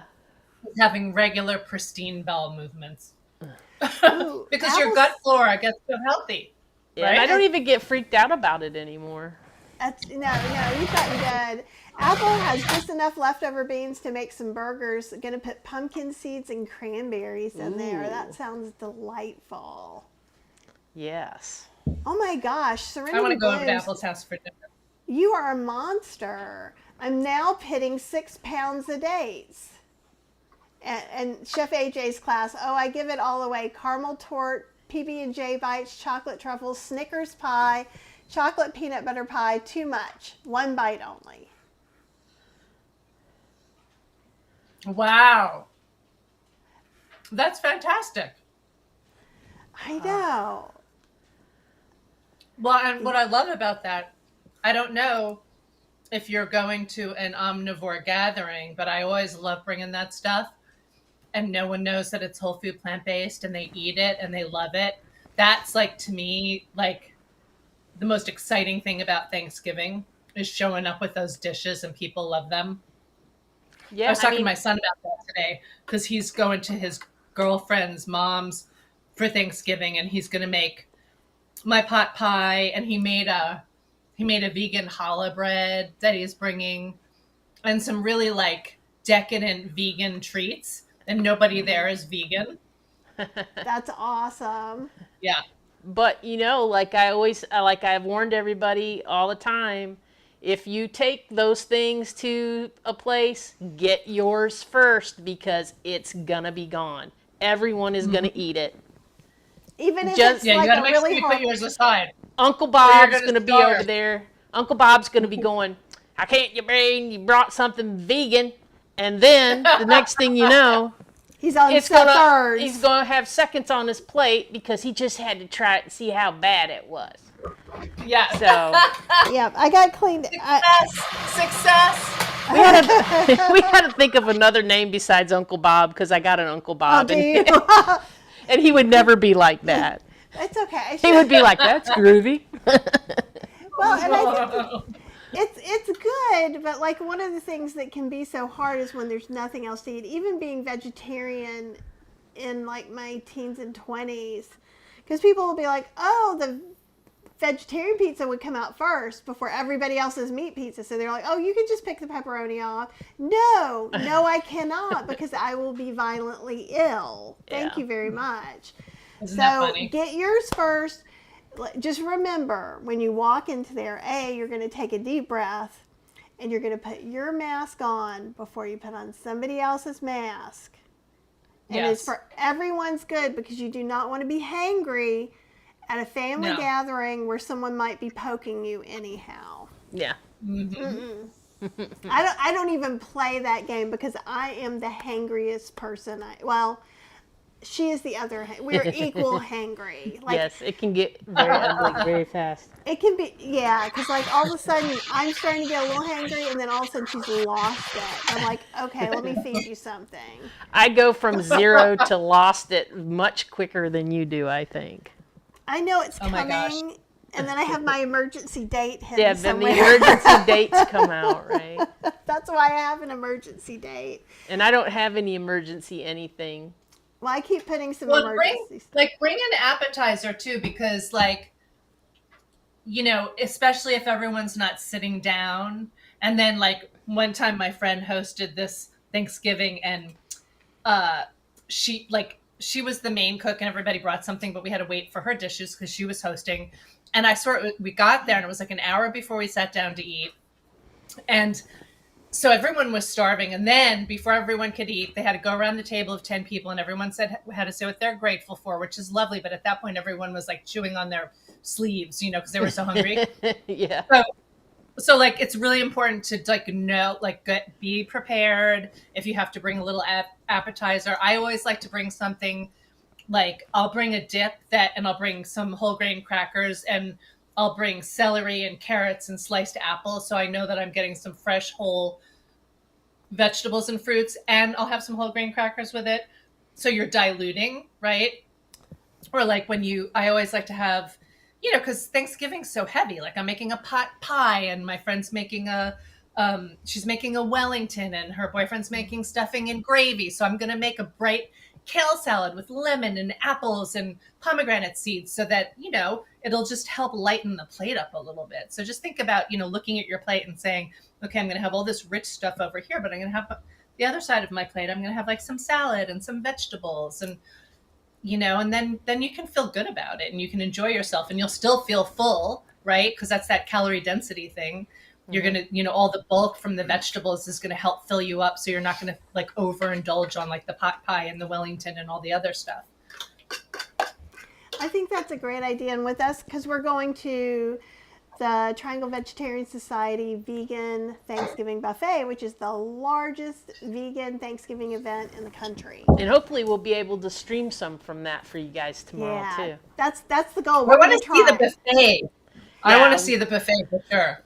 It's crazy because We're trying to get an in before it actually opens so that we can do so a we're really not good. filming in people's faces because that doesn't seem very nice. But I think there are TV stations that come in and film every year, so it's not that. But I just don't want to be that person. Yeah. As part of it.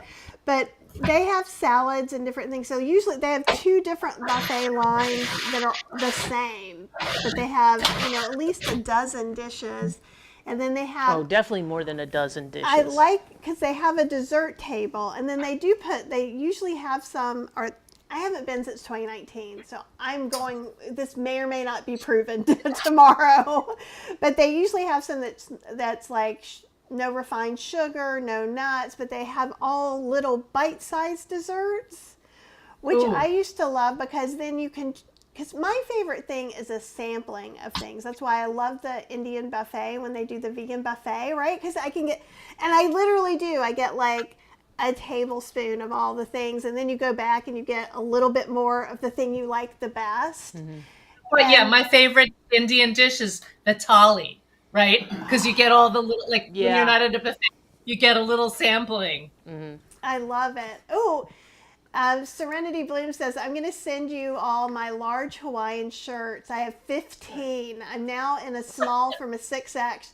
You two are almost to a large. We are actually, I've gotten a couple of sweatshirts now that are large. They're fitting. We can talk about this because we would pay shipping for good Hawaiian shirts for sure. Or I'll trade you spice blends. I will make them in my kitchen and give them to you for Hawaiian shirts. Yeah, it's funny because like every time we go into the closet, like we're finding something else that we were like, oh man. Well, in 2019, we had lost to about where we are now. I think a little. We're actually further past that now. I think I am How does for that sure. feel, you guys? How does that feel? Good. Yeah, it does feel good. It's kind of weird because I keep going into I have too much stuff in my closet anyhow, but now I have a giant pile of giveaways and things like that. And so it gets a little, it can be a little frustrating in that when I go and I'm like, ooh, I was saving this piece of clothing. Well, missed that week, right? Because now it's too big. Yeah. It was too small before. And then she gives them to me. And then she gets the next. So she's usually about one size. And some of them are still a little snug for me. Like, I like my stuff a little baggier. The stuff fits, but it like well, Cheryl likes to buy clothes. I like baggy stuff. And she buys clothes in the men's department because that fits her body type. I have that whole hip thing. Yeah, I am straight up and down and no butt. So sometimes it's not a one-for-one hand-me-down, but there are some things that work. And like all my cool shirts that I love so much, she's getting to get to at least use them before we figure out what's coming next with them. But then also in the back, I found of this one place I pulled out because I'm like, I thought I got some size jeans that were one size lower than what I'm wearing right now. Because actually what I have on right now is one size too big. Then I have a couple of pairs that fit right now. And then I found 3 pairs that I got in 2019 for when I went down one more size and some shirts. So I actually have a pile of new clothes for the moment that hits. And I think that's going to feel really good. Because then you're kind of looking forward to putting some clothes on instead of like, oh, yeah, I'm going to be able to wear this. Wonk, wonk. Yeah. Aw, Right? Congratulations, you two. And then how often are you getting your labs done? Every 3 months. Yeah, we used to, So I'm getting ready to come up on mine. Well, yours got pushed out because you had to wait for your thyroid stuff again, yeah? yeah, I think mine starts next year, but my liver numbers had already come down. That she didn't test anything but the liver numbers and my thyroid, because my thyroid has been, for basically through the pandemic, it was underactive.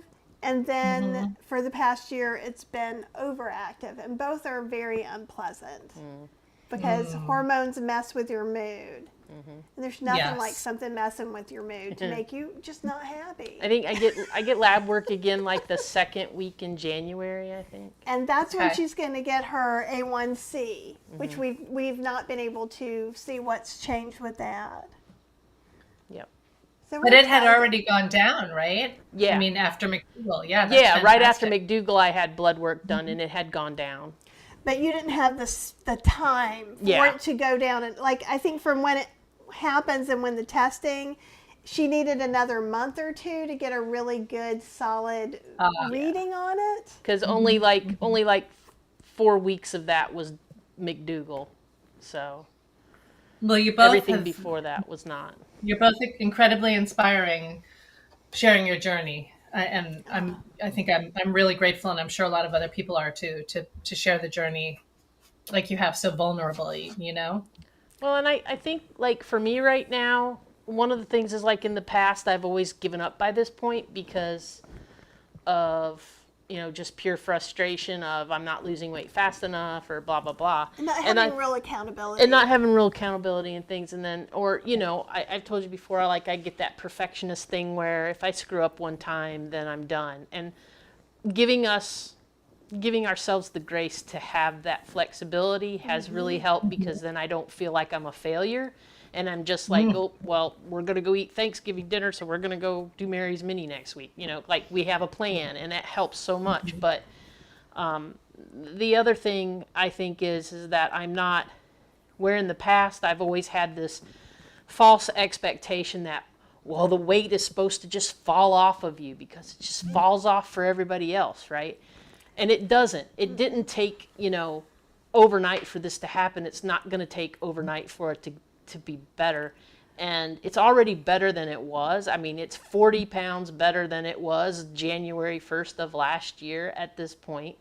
And I'm actually just thrilled because altogether, I think I'm like 70, didn't we say 77 pounds from my highest weight? I'm down 77 That's pounds. not all this year. Not all this year, but So while I was gaining weight during the pandemic, she was losing weight.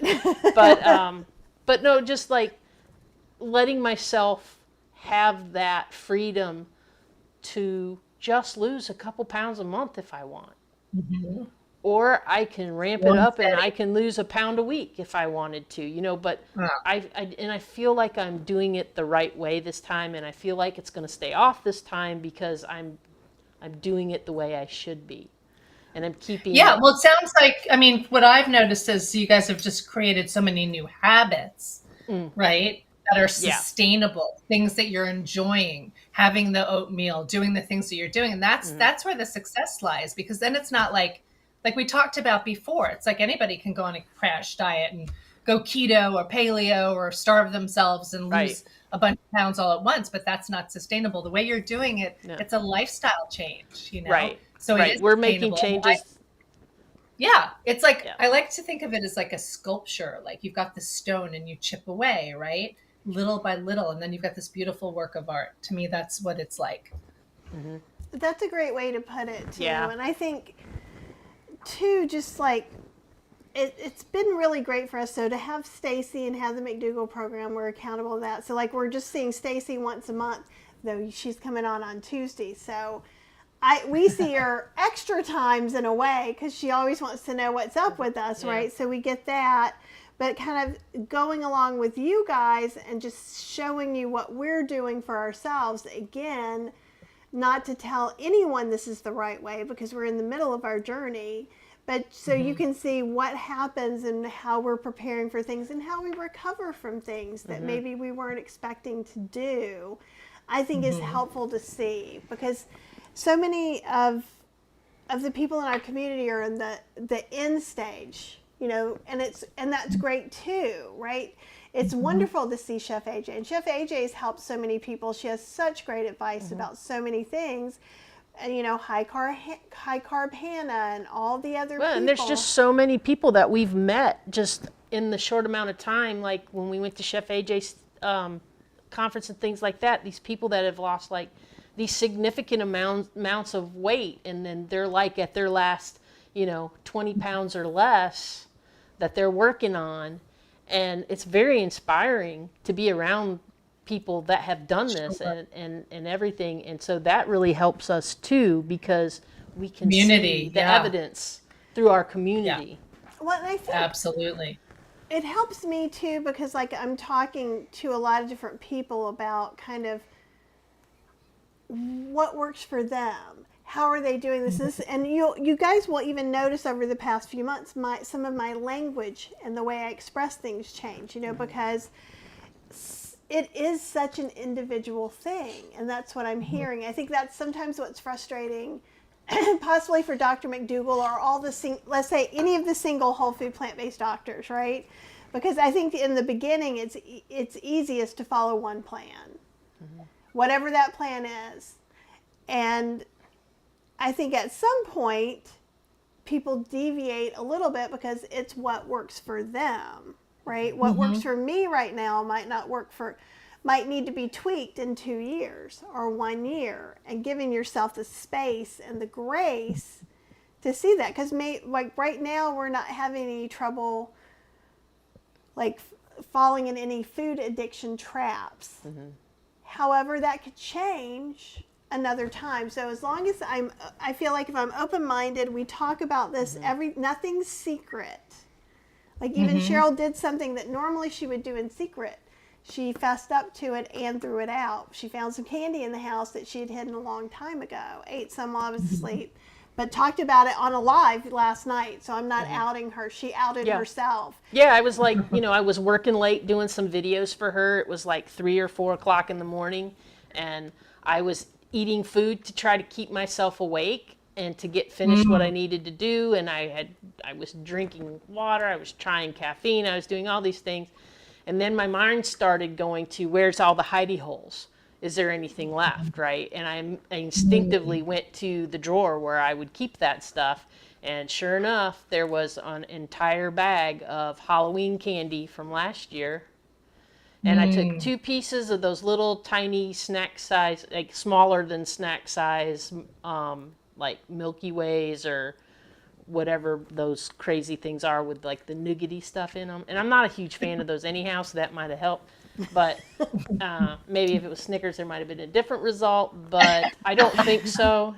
I took it and I was just like, it just doesn't have the same taste to me. Like even the chocolate tastes cheap to me or something now. And so I was like, yeah, I'm just going to toss these so we don't even have to worry about them. So I just came over and threw them in the trash.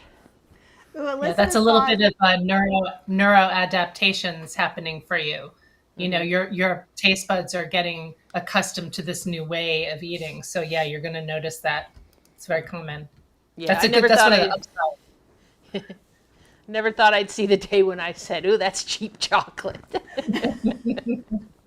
But it's true. And like Elizabeth was saying, she grabbed a bag of plums.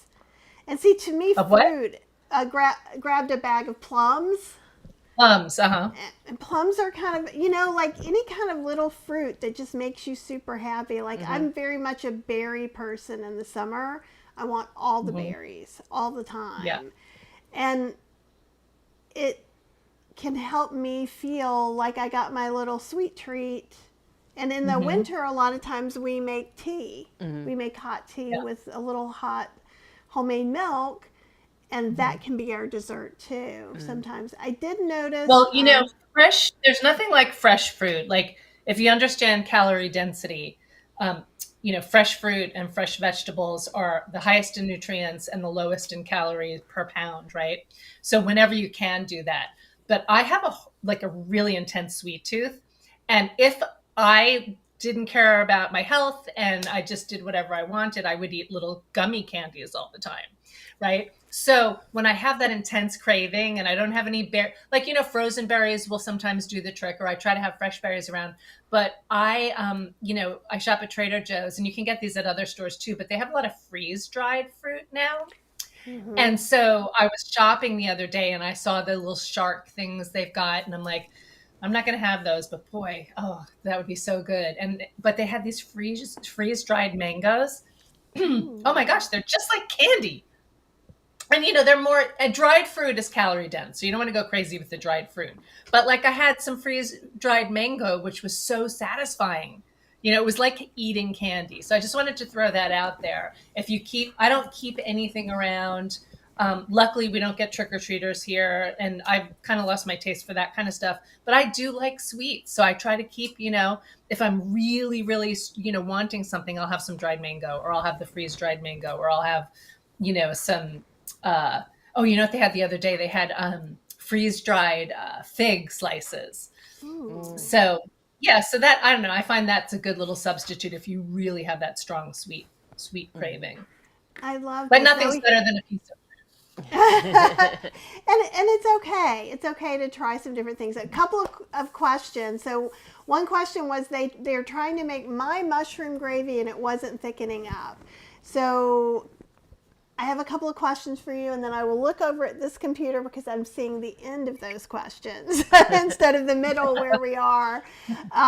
Did you make homemade oat milk? Because homemade oat milk is what helps it thicken without flour. There's still a way that you can fix that. But so what happens is as you, usually I saute the mushrooms. You can put whatever spices on them. I think I probably put garlic and onion powder, maybe a little bit of nooch. Sometimes I'll put rosemary in there instead of nooch. And then I add the fresh made oat milk. And if it's not thickening up quickly, it can take a while. You can crank the heat up. So to me, a gravy is this like teeter-totter. It's too loose. Oh wait, I went too far. It's too tight. Let me add some more milk. So I go back and forth a few times. I think people think that I magically hit this perfect spot, but you go back and forth. Are you trying to make it without flour? This one I do because you just don't need it. Okay. However, because I did teach in a flour-free class on Sunday, and I had made an adjustment, and then I went back and looked at my notes from my class in October, and I had actually put in my notes, if you make this with homemade oat milk, you don't even need flour in there because it just thickens it up naturally. Now, if you use store-bought, that's not going to be the case. If you use a different milk like soy, that's not the case. The reason is because we're making this oat milk and it's got that oat fiber and it will thicken things up naturally. We were just talking about that earlier today. You were giving me the soy versus the oat milk. Oh thing. yeah, as far as like, I like both because they have such a good mouthfeel, but homemade homemade oat milk is so cheap and so easy, and it thickens everything so well. That's what I like it. So I'm looking, I don't see anything, so I'll keep looking for that. And then we have another one, Gina, and who I miss desperately. I got to meet her in San Francisco in person too. Sacramento. It says, I made a creamy dressing with cauliflower instead of nuts and it's too watery. Tastes good. How can I fix it? Can't use beans. What do you think, Lisa? And no flour, doesn't want to use flour, right? Well, what about oats? What about some oats or oat flour? Okay, here's what I would do. What was it again? A creamy dressing with cauliflower instead of nuts. I would toast the oats. So I would toast the oats in a skillet over a medium heat, smell to begin with, keep smelling. It's going to smell like nuts. That's the only way you can tell. They don't turn that much of a color. Then I would start with a tablespoon and put it in your dressing. And then whirl it. Whirl it. If that doesn't thicken it enough, and with the cauliflower in there, I would be hesitant about heating anything because if you cook it too, You could also put some potato in, Ooh, that's a great good idea. and then I know you're not doing nuts, but if you're doing seeds, you could use sunflower seeds. Right? Yeah. Yeah, but potatoes and oats are good thickeners, right? It is, and probably what I would do next time, because I'm assuming you steamed your cauliflower. So I'm making all kinds of assumptions. So what I would do is if you steamed your cauliflower, I would definitely have it in a steamer above on things, and then I would let it sit in a colander for a couple of hours to release as much water as possible. I do that when I make my homemade veggie dogs, because if you don't let it all go, you just keep adding and adding and adding flowers to it. That sounds delicious, though. Isn't it amazing what we can do with vegetables? Oh, it's crazy. And Gina says no flour, but I would use oat flour and like rolled oats. You can use just rolled oats. And you don't have to toast them. That would just add a little extra flavor component. And potato would work. And she did steam the cauliflower. Oh, Ronnie, that's a great idea. Potato flakes. Potato flakes would be perfect because they would pick up that extra liquid as they reconstitute. Yeah. And she uses it for thickening soup. Oh, that's smart. Yeah. Sorry, y'all. I love all these ideas. I was paying attention, but I got distracted by one of our cameras sending me alerts in the backyard.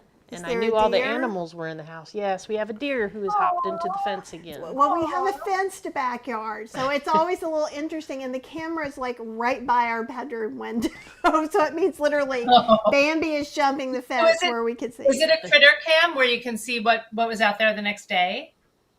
They're just like Arlo's security cameras, so it does record, so I can see the recordings and see what was there.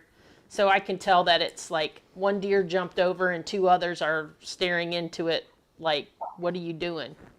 So there's 3 of them out there right now. You see other creatures like raccoons or possums or anything like that? We have raccoons, we have possums, We had some possums living in the backyard, and I got to see some babies a couple of years ago. Oh my God, they're so cute. And there was one, I think, that was having babies that was on the other side of the fence. So Max would come out and kind of smell the possum that was just kind of laying there because we were real worried. And then we realized it was pregnant. And we thought it might be. And then we have foxes and occasionally... Were they carrying the babies on their backs? They hadn't had them yet. But I want to see it. I haven't really seen that. We have seen some coyotes. They cut through on occasion as well. So we try to there are coyotes here, believe it or not, in San Francisco. You see a lot of signs like in Golden Gate Park, and just now when I was at the Presidio, there are a lot of signs to, just letting people know with their dogs that there are a lot of coyotes. So I love that you get to see that. My mom has a critter cam. She lives in upstate New York, and I wonder if we'd see anything here. We'd probably see rats. We have, well, maybe not though. City. Well, we've got all the cats back there, so we wouldn't see rats. I don't know what we'd see in the city. Maybe we would. I don't know. Well, and lots of people are talking about wanting to see the buffet, and we're just talking a little bit about the chestnuts from yesterday, because if you get the chestnuts from Costco, when you open them, they're already cooked, so they've been steamed, so they're kind of wet and limpy. And so someone was saying they wanted to know what I did. Like, literally, I was like, well, let's see what happens last night. And I just threw it in the air fryer. Were they in a jar or were they roasted? Were they in a pack? They're in a package. They're in a pack. And so it's like a vacuum pack? Yeah. Yeah. That's how I get them at the Asian market here. But you just throw them in the air fryer. And I think I threw them in for like 10 minutes. Might even be less. And so Cheryl tried them and she was like, it tastes like a nasty carrot. And then I was like, oh, this is great to be doing on a live. I didn't say it tasted like a nasty carrot. I said it tasted like the carrots I used to get at the Cracker Barrel, those ones that they like cooked in like sugar water or something like that had like Oh, a wow. sweetness to it. So it was like a really sweet carrot taste to me. And they turned out really good. As soon as Yeah. I air fried them, and they weren't mushy and kind of, because they look like, I don't know, it doesn't look pleasant. And Cheryl was thinking it was going to look like a packet of nuts too, and not be wet and have something I was on expecting them. it to be Crunchy. crunchy, yeah. So were you just making them like a snack? Yeah, we kind of snacked on them. Yeah. I love I just- chestnuts. I was I'd had them around, and we were talking about what I might make, and then we just went and tasted them because I was like, let's just Yeah. see. I love them. Do you see my empty space? Oh no, what Wow. happened? Did you Send it back? I sent it back because I'm like, you know what? For that kind of money, if you can't see, because it didn't, even if when it was lower, you can't see the display unless you're like at an angle. I know, and it's a really nice one. And then, but you know what? After we bought it, they dropped the price by like $75. So I was mad about that too. Oh wow. I can see that. Yeah. And I thought that if you did a return on Amazon and said found it at a lower price, they might just credit you, but they don't. They just make you pay for shipping. So we just said, so our reason for returning it was that you couldn't see the LCD display, and then they pay for shipping. It's like so weird. Yeah. That I've is noticed really that. weird. I've noticed that with some stuff. Well, that But we've got isn't how it used to two be. coming now. So the Go Wise is sending us another one to replace mine that broke, but they didn't have the bigger model, so they're sending me a smaller one. And we're getting one made by Ninja we're going to try. So, Is it the little one that flips up? no, it's an XL 10-in-1 or something. Okay. Not heard of it? There's so many, like, Ninja has gotten like Instant Pot was, and it has 80,000 models of every single Right. thing. You know, and the way I mean, I'm kind of like, there's so many out there now that I kind of just think that maybe I'll just spend less on an air fryer, because it seems like one of those things that you're gonna have to replace eventually anyway. It's not like one that's gonna last you a super long time. I don't know. I'm not sure what to think about that, but I there's would say the Breville lasts a really long time. Of all the ones, the Philips and the Breville are the ones I still have from when I Okay. originally. Well, we have that little Ninja. I like it okay. No, it's fine, but we haven't had that as long. That's true. That's We had that for a couple of years. Actually, it was Paul Yeah. asked me about it. So here's some more serious stuff. Diana says, have you ever been successful at weight loss, then self-sabotage cause you're doing so good? Then self-sabotage yourself because you're doing so good. I'm not doing that anymore. That's awesome. Like, yeah, I think that's a very common thing. I think that's just a human nature thing. Is like there's some part of our brain that says we're not good enough for this to be happening to us, and so we kind of are like, oh, we need to, sabotage ourselves because we're doing too good, kind of thing. I think a lot of people go through that. I think it's human nature Yeah. in a way, because I think you do it out of fear. Yeah, honestly, that's a good way to put it. Fear. It's about, I'm afraid I'm not really going to succeed. Oh, I'm not really going to do that, so I might as well just stop. And I think as long as you're kind of hanging around with like-minded people who can lift you up, that can help that. And also, I think, if that's a reoccurring issue, or you feel it start to reoccur, to either try and get a health coach or something like that, or at least buddy up with a good friend if you can't afford a health coach to do that. having an accountability partner is really important. And Karen says, that's my issue now. I reached my goal and was all good for over a year, but then an unknown medical issue messed me up. Now I sabotage myself. And then Apple says, yeah, I'm sure I couldn't have had my weight loss success without this community. I'm grateful for all of you. And I think, Yeah, I think a community is so important. I used to say I didn't like the touchy-feely stuff. Remember? Well, and I think you saw the outside of stuff. So I think there's a difference between belonging to any community that supports what you do and belonging to a community where you feel like you're a part of that community, like-minded people. And it's not that you can't utilize the other, but I think it's a lot, for me, maybe that's how I should put it. For me, when I can just be myself and be my true self and talk about things I really want to talk about, I'm going to be more raw and honest and therefore really receive the kind of support that I need. And if I'm in a group where I'm being kind of like, I don't know if I should say anything, or being really kind of backpedaling, it's not going to help me the same way. What do you think, Lisa? Yeah, I mean, community is key, and I think that we're a lot harder on ourselves than other people are. And so that's another thing. Like we want our accountability partner to not only hold us accountable, but also to be in a reflection of letting us know, oh, hi, buddy, of letting us know when we're doing well, you know? We need that encouragement too, I think. I agree. Fergus agrees. Fergus is like, I'm here to support all of you as long as you rub me in the right way. And I think, like, when I would try to be in groups before, like, I would get, like, nervous to say anything or embarrassed to say anything.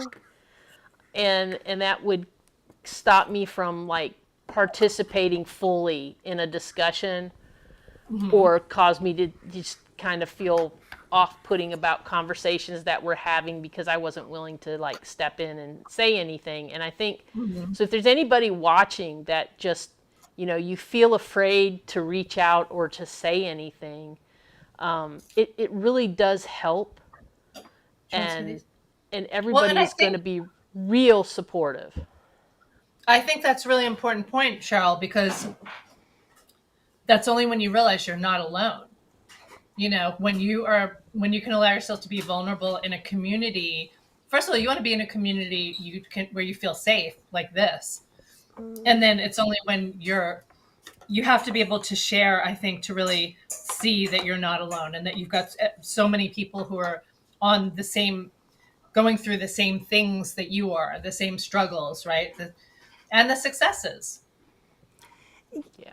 It is really important in being able to be honest. I also want to, Ronnie is saying, I've been doing this since August of 2020 and lost 40 pounds. Congratulations. In the last year, I've gone up and down 5 to 10 pounds, but feel like I'm in an upward trajectory and that it's frustrating. And I'm doing the same thing I was doing when I lost the weight. And I have no wisdom to give you since I'm in the middle of my journey and not the end of it, but I can pass on what Stacy says to me, which is there may come a point where I have to cut out a little bit extra. And so that's what she's kind of preparing me for. There might be a time before you hit that whatever weight you're trying to get to that you have to give up that date, that I won't have an emergency date. Maybe I'll have an emergency apple then or something. What would you say, Lisa? Or do you have any questions for Ronnie? Well, I think there's a few different things that come to mind. I mean, one is, yes, it's about the food. The food is the most important thing when you're trying to lose weight. But you do need to look at stress and how are you sleeping at night? Because those things, if you're super high stress and you're not sleeping well and your cortisol levels are out of whack, it's going to be harder to lose the weight. Also, it could be that you're reaching for food when you don't necessarily need it. There's so many different factors. But yeah, and then, if someone's on a weight loss journey and they don't have an eating disorder, I have them keep a food journal, because then you can be more aware of, I only have a couple of dates every few days, and then you keep a food journal, and you're like, wow, I reach for those every day for 5 days in a row. So it just makes you a little bit more aware, cognizant of some of the things that are maybe that you're doing unconsciously. So there's just so many factors. And I'm sorry I keep smiling. So Fergus is just being so cute and delightful. I'm smiling too. We're talking all serious, and I'm like, oh, he's so I know. cute. I don't think you guys heard, but he was laying on the keyboard, so we heard a lot of interesting sounds. And Karen says, I realized the new why this morning. I want to live longer than my cats so they won't have to go to someone else. I got a new baby boy kitty Saturday, so at least another 20 years. And it's hard. Yeah. That is something hard. Like, you know, there are times that I have thought about things like Fergus would be easy. Like anyone can take care of. Actually, Fergus would leave you and go find another person. He found us. He can find somebody else. But Max is a special little bunny. Yeah. And he's difficult. And it's okay. It works for us. We all work. But it would be a special household that would have to step up to take him as an elder dog. Yeah. And, you know, it's one of those things, all of us with animals, you know, they're our children, really. So I think that's a great thing to do. And I think. And he's getting, his eyesight's not as good as it used to be and all that. So, yeah, it would And be the other hard. thing I wanted to say in terms of struggling with weight loss, if you eat out a lot because of your work schedule or whatever, that's a sneaky place where it could be challenging to lose weight. It's much easier to control if you're making your own food. So I don't know if that's an issue. I totally agree, because I can tell you to other times that I've lost weight, it almost seemed miraculous, because it's always felt like I could, and it doesn't feel quite like this now, but in the past, when I was younger, I literally could just eat whatever I wanted in my house and I would lose weight, like without being super restrictive. I lost a lot of weight several times. I think with me being older and my metabolism being a little bit slower, I think the whole food plant-based no oil was a very easy way to recreate that. Mm-hmm. But we've noticed before too, like, because we're going out, there's so much salt, there's so much oil, and that's why we're also not going 50-50, right? Because 50-50 is too much. Yeah. Yeah. I mean, preparation beats motivation. So if you're mainly eating at home and you clean out your fridge and pantry and only have the ingredients that are going to serve your goal, and you have no other choice but to eat those foods, then you're setting up your environment as well, right? So, just all those tricks that you guys know about batch cooking, making your oats in advance, and having those things in the fridge that you can grab that are whole food, plant-based, low fat, low in calorie density.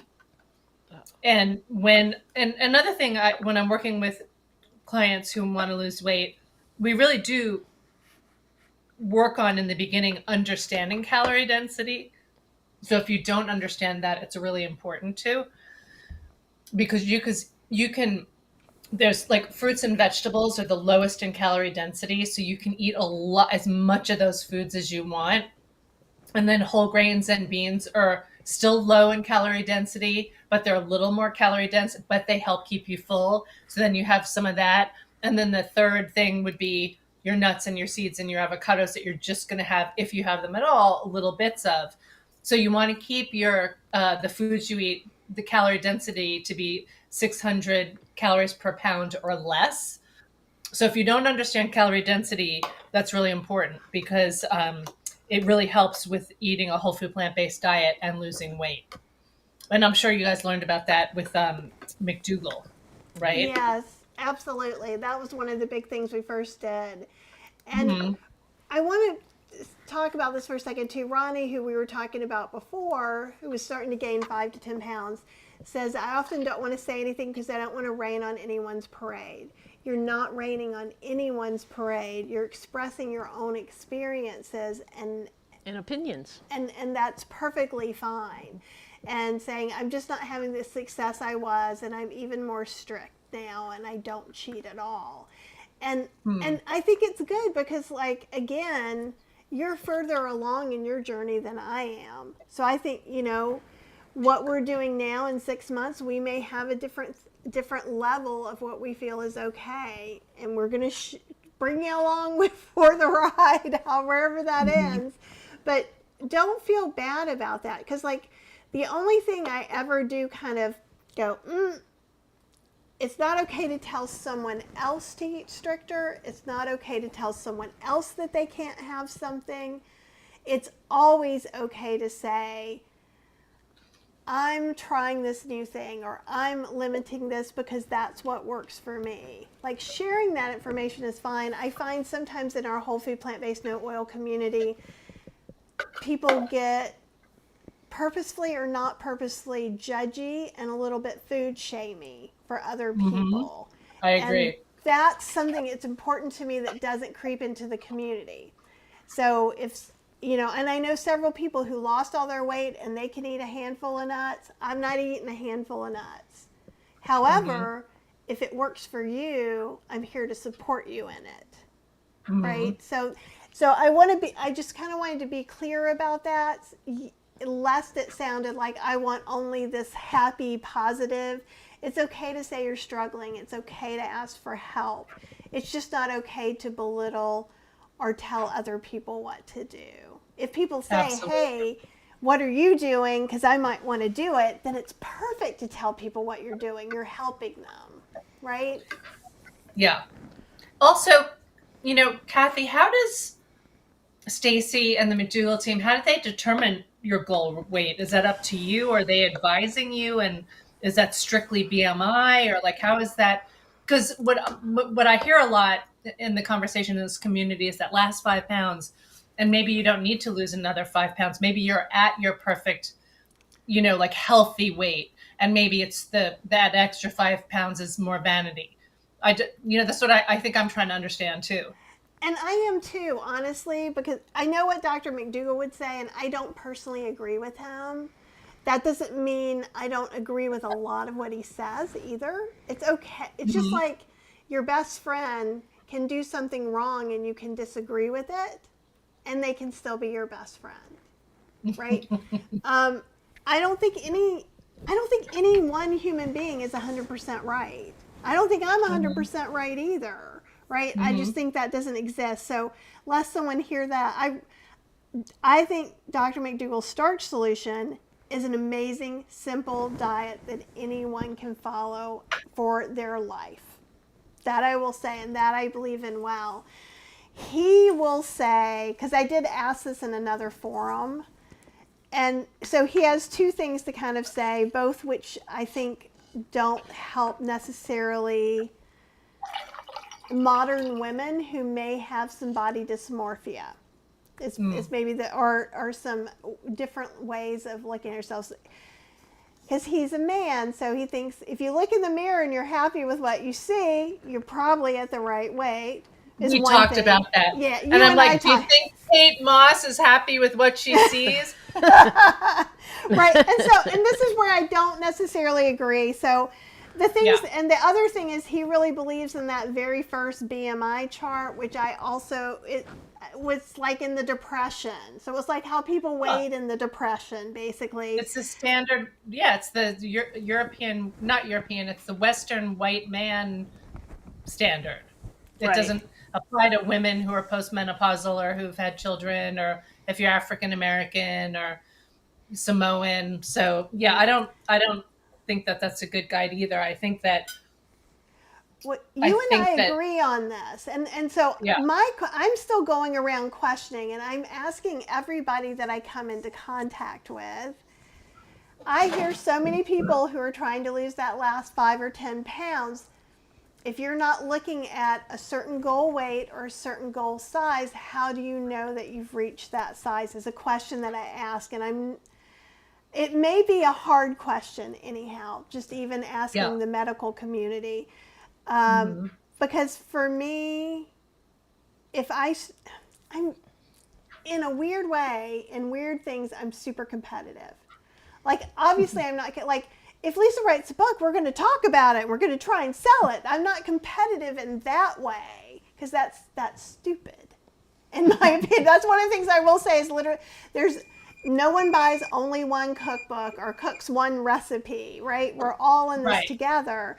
But Right. if I have a number goal, either in a size of clothing or on the scale, then my mind will get weird and I will do unsafe things to reach that number because it's a goal, which is different than me changing my lifestyle to be healthier. That's kind of what Right. I was saying Right. earlier.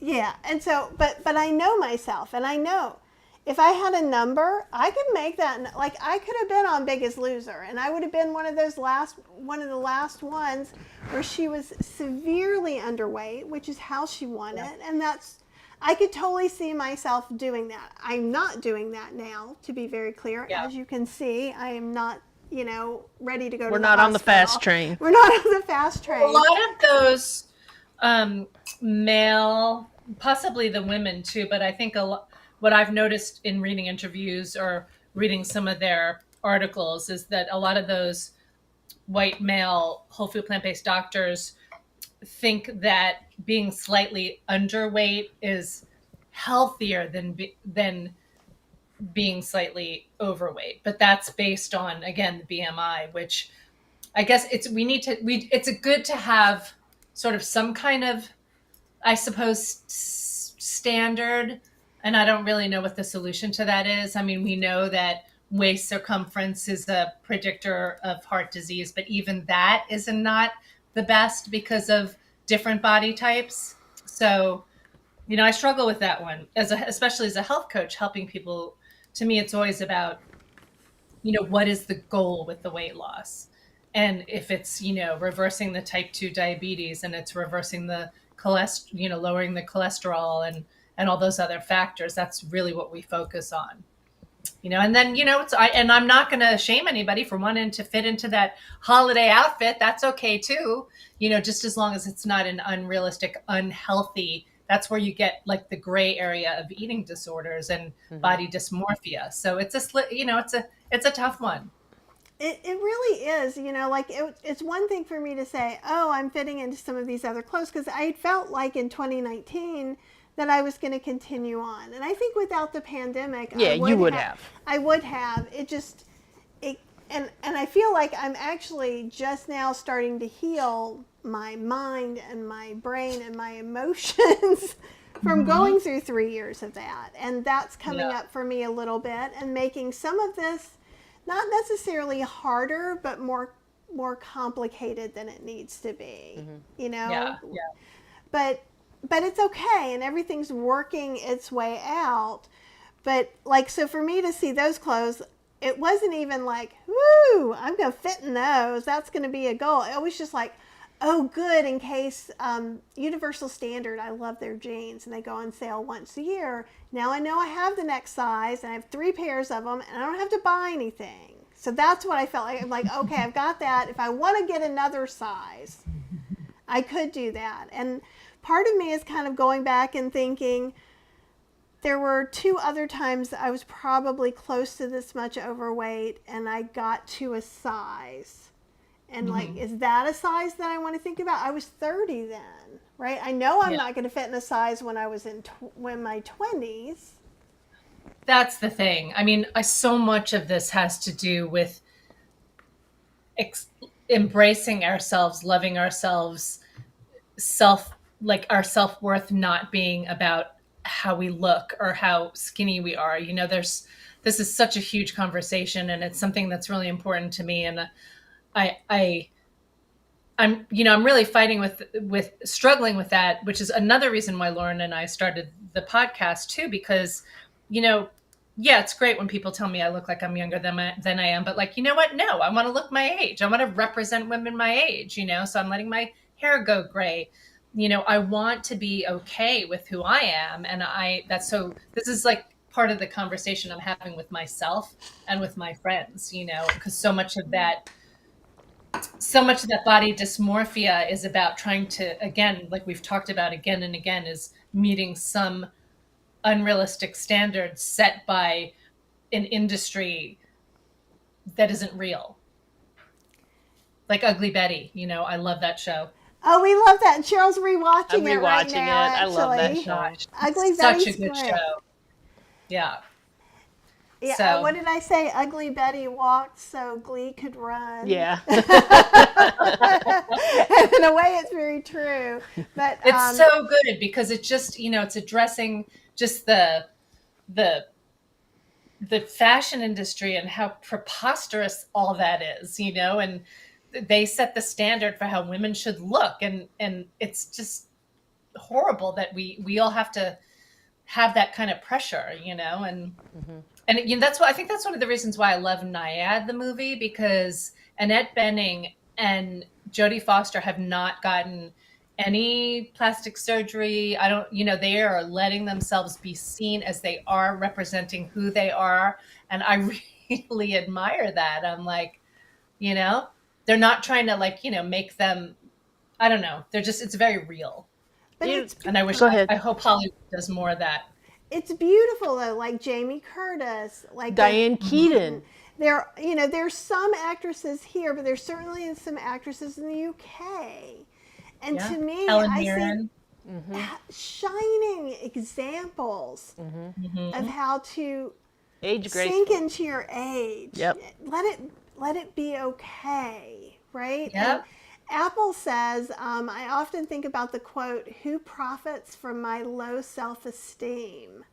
Yes. And redirected my energy from berating myself towards seeking social justice. And it's when you think of anything, the reason they liked models to be so tiny was back when fashion was kind of starting out. They didn't want to spend a lot of money on sample clothes. It uses probably half the amount of material. It wasn't about skinny is amazing. We then took these models and made that our standard. So it didn't even start off because, we're going to get these women because they're the most beautiful. No, they were the ones, because they were so thin, because they were not as curvaceous at that time, showed the clothes. They were better hangers for the clothes to be seen. And then all of a sudden we're like, well, I want to be a hanger. Right? Yeah. Yeah. And No, I love. Oh, I like the pre sort of that fashion model era when women like Sophia Loren and even Marilyn Monroe and some. If you look at the actresses of like that era, they've got curves. They've got they're not like adolescent boys, which is what the model standard became, right? yeah.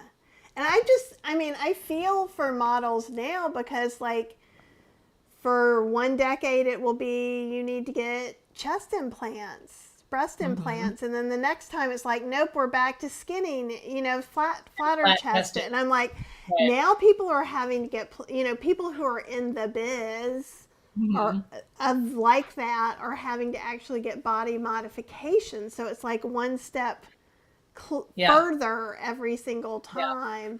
And Ronnie says, no matter how much I lose, I want to lose more.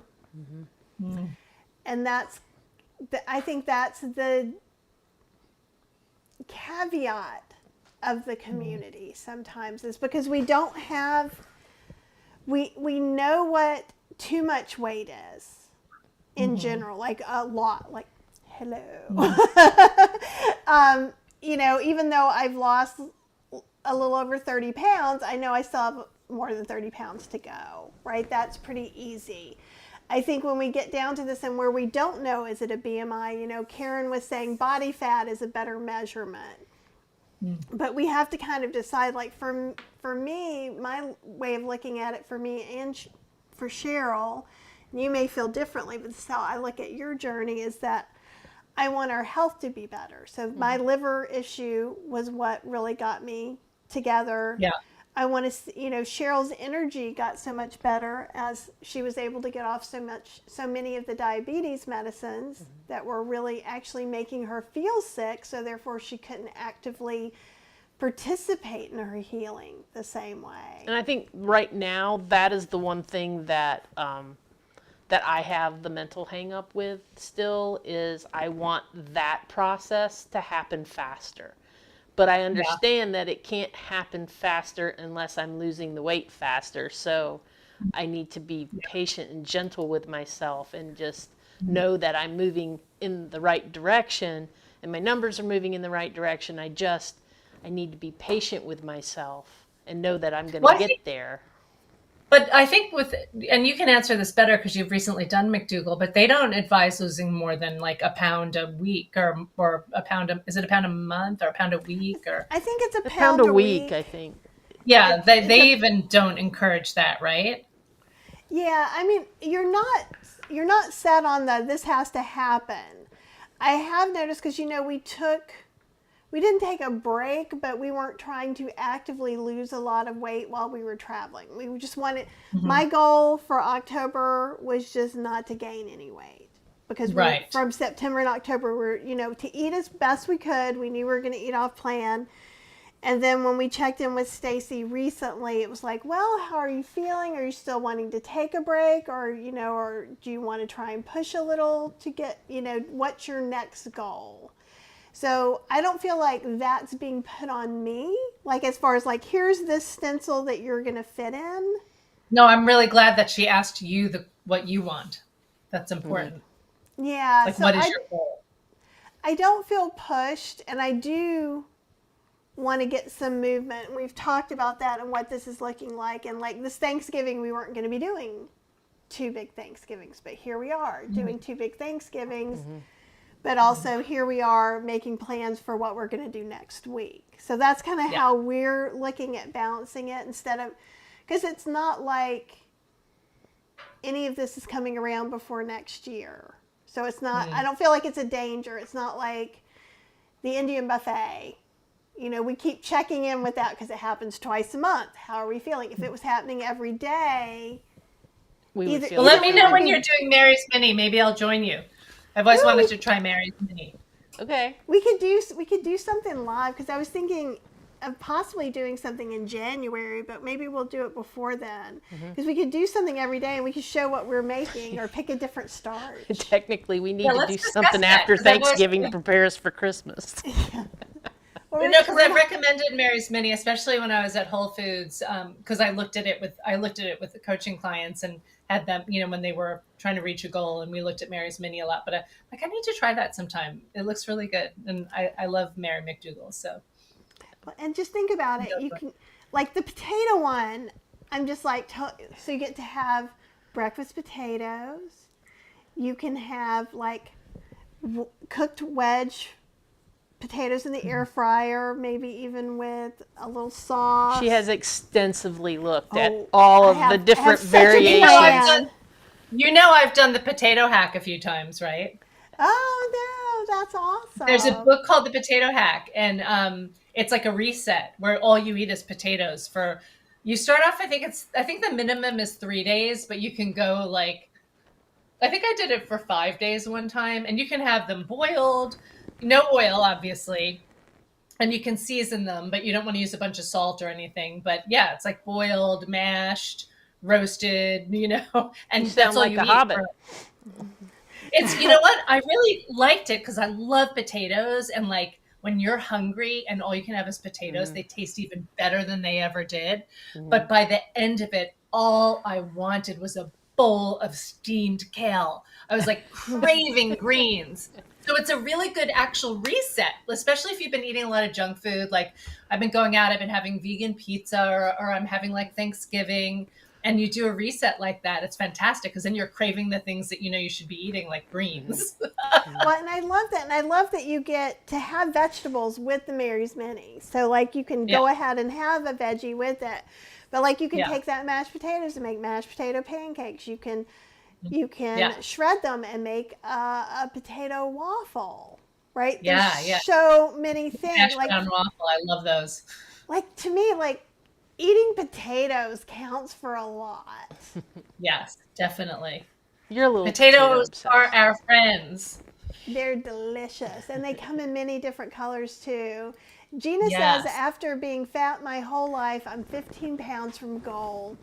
I just want to know what it feels like to be thin. I never thought I could lose any of the weight, so I'm so happy. Congratulations. See, I think where I get kind of like confused is because I don't really have a goal other than just being healthy, healthier than I've been lately. And when it comes to a weight thing, I don't want to put a number on it. I just would like to see where it goes. I know the number that I was at most of my 20s and 30s that I was very, very comfortable at. I will just say that number is the number where I can tuck my shirts in and wear a belt and not feel uncomfortable. And like that's just kind of what I'm looking for. I just want to feel healthy, have energy, and be able to wear a shirt tucked in. Yeah, I think Diana that's a good says, goal. my goal is how I feel when I get to that certain weight loss goal, how I feel. Yeah. And I think how I feel, what my numbers are on labs. I think when you hit a certain age, I think your lab numbers need to play a big part in whatever this goal is, because usually that's what spurs us on to be plant-based. Yeah. Well, that's why I asked you guys about your labs, because you guys have both improved your numbers greatly. And I think that's a wonderful goal. And keeping your eye on that prize is really important, because what I find coaching people is that when those are the goals, they naturally come to a healthy weight and they don't even really have to focus on the weight. When you're working on lowering your A1C and lowering your cholesterol and eating the foods that are compliant with those goals, your weight will naturally get to a healthy place. What's that sound? It's the chipmunk. And we don't know no. it's Fergus with it. Yes. Oh, did he catch a chipmunk? Well, it made the sound before and Fergus went away, so I don't know what's going on, but. His Thanksgiving dinner for himself? No, Did he I just hope feed not. himself? No, we want to catch the chipmunk and set it free. He's a but cat. But it's been in here for weeks, and he is not In the caught it. house? Yes. It's been in the house? Yes, it's been in the house. That's why, I have the two classes I taught, I was like, and I'm like, I'm hearing a chipmunk, and I'm just making sure that everything's okay, because I'm like, little dude, you can live here, and we'll take care of you, but I think you're safer outside. Yeah. So, Aww. and Cheryl's trying to see if she can catch it in a paper bag. We've caught it. We've had it in a cat carrier 4 or 5 times, and it's managed to And it keeps coming back in? We've not managed to get it all the way out the door. When it's like it was in this corner of the house, and we left the sliding glass door open. We've left doors open for it to waltz outside, an invitation perhaps. When during the pandemic, we took a road trip to upstate New York to visit my mom. And for 14 days, we quarantined before we saw her. So we stayed at this rental that was on a lake in, Richfield Springs. And there were all these chipmunks, and there were sliding glass doors kind of looking out to the lake. And the chipmunks started to come into the living room. It was so cute. Of course, we didn't have any pets there with us, so they were just like boldly coming in, and we were feeding them peanuts and stuff. But there was one day where one came all the way in, and I had to kind of chase it out of the house because I was worried it was going to get stuck in the house. That's really cute. It feels very comfortable in your home. That's why. I think part of our thing, that our goals for the weekend, is we're going to be trying to declutter some stuff. We won't get through everything. We just want to get a little bit done. But I worry that Fergus is going to eat him. So far, it's not happened, and I guess Honestly, if he was gonna, is my mic on? I don't know if my mic's on. Yeah, it is. Is it? Hey, honey, I have to hop off because I got to get some things done. Okay, well, we should probably try and go anyhow. Apple says to start charging that chipmunk rent, and he'll move out. He's so close to the back door. But the chipmunk does want to be adopted. He's so close to the back door, and he just will not go out. Okay, but it has been lovely hanging out with all of you guys and Lisa. I kept telling you all last week that I was going to tell you sometime that I was going to go live tomorrow, and I never did because evidently everything was going to change anyhow. But we are going to do our best to at least do a couple of short lives tomorrow. And Lisa, I'll email you when I know that's going to happen. Chances are it's going to be around 11:30 Eastern Standard Time if I can get into the buffet early. And then we might just be live at this dinner table that we're eating at. That'd be really fun. Keep me posted. I will. And you have a lovely Thanksgiving and big hugs to you. You too. It was so nice to see you. I'm glad I was able to hop back on. Yes, us too. Yeah. Okay, everybody. I And love you guys. you guys are amazing. You're doing amazing things. Be as kind to yourself as you would be to me. Yes. Amen. Okay. Amen. All right. I'll see you guys all tomorrow because it is like my bedtime. All right. See you guys. Night, night, you guys. Love Bye. you.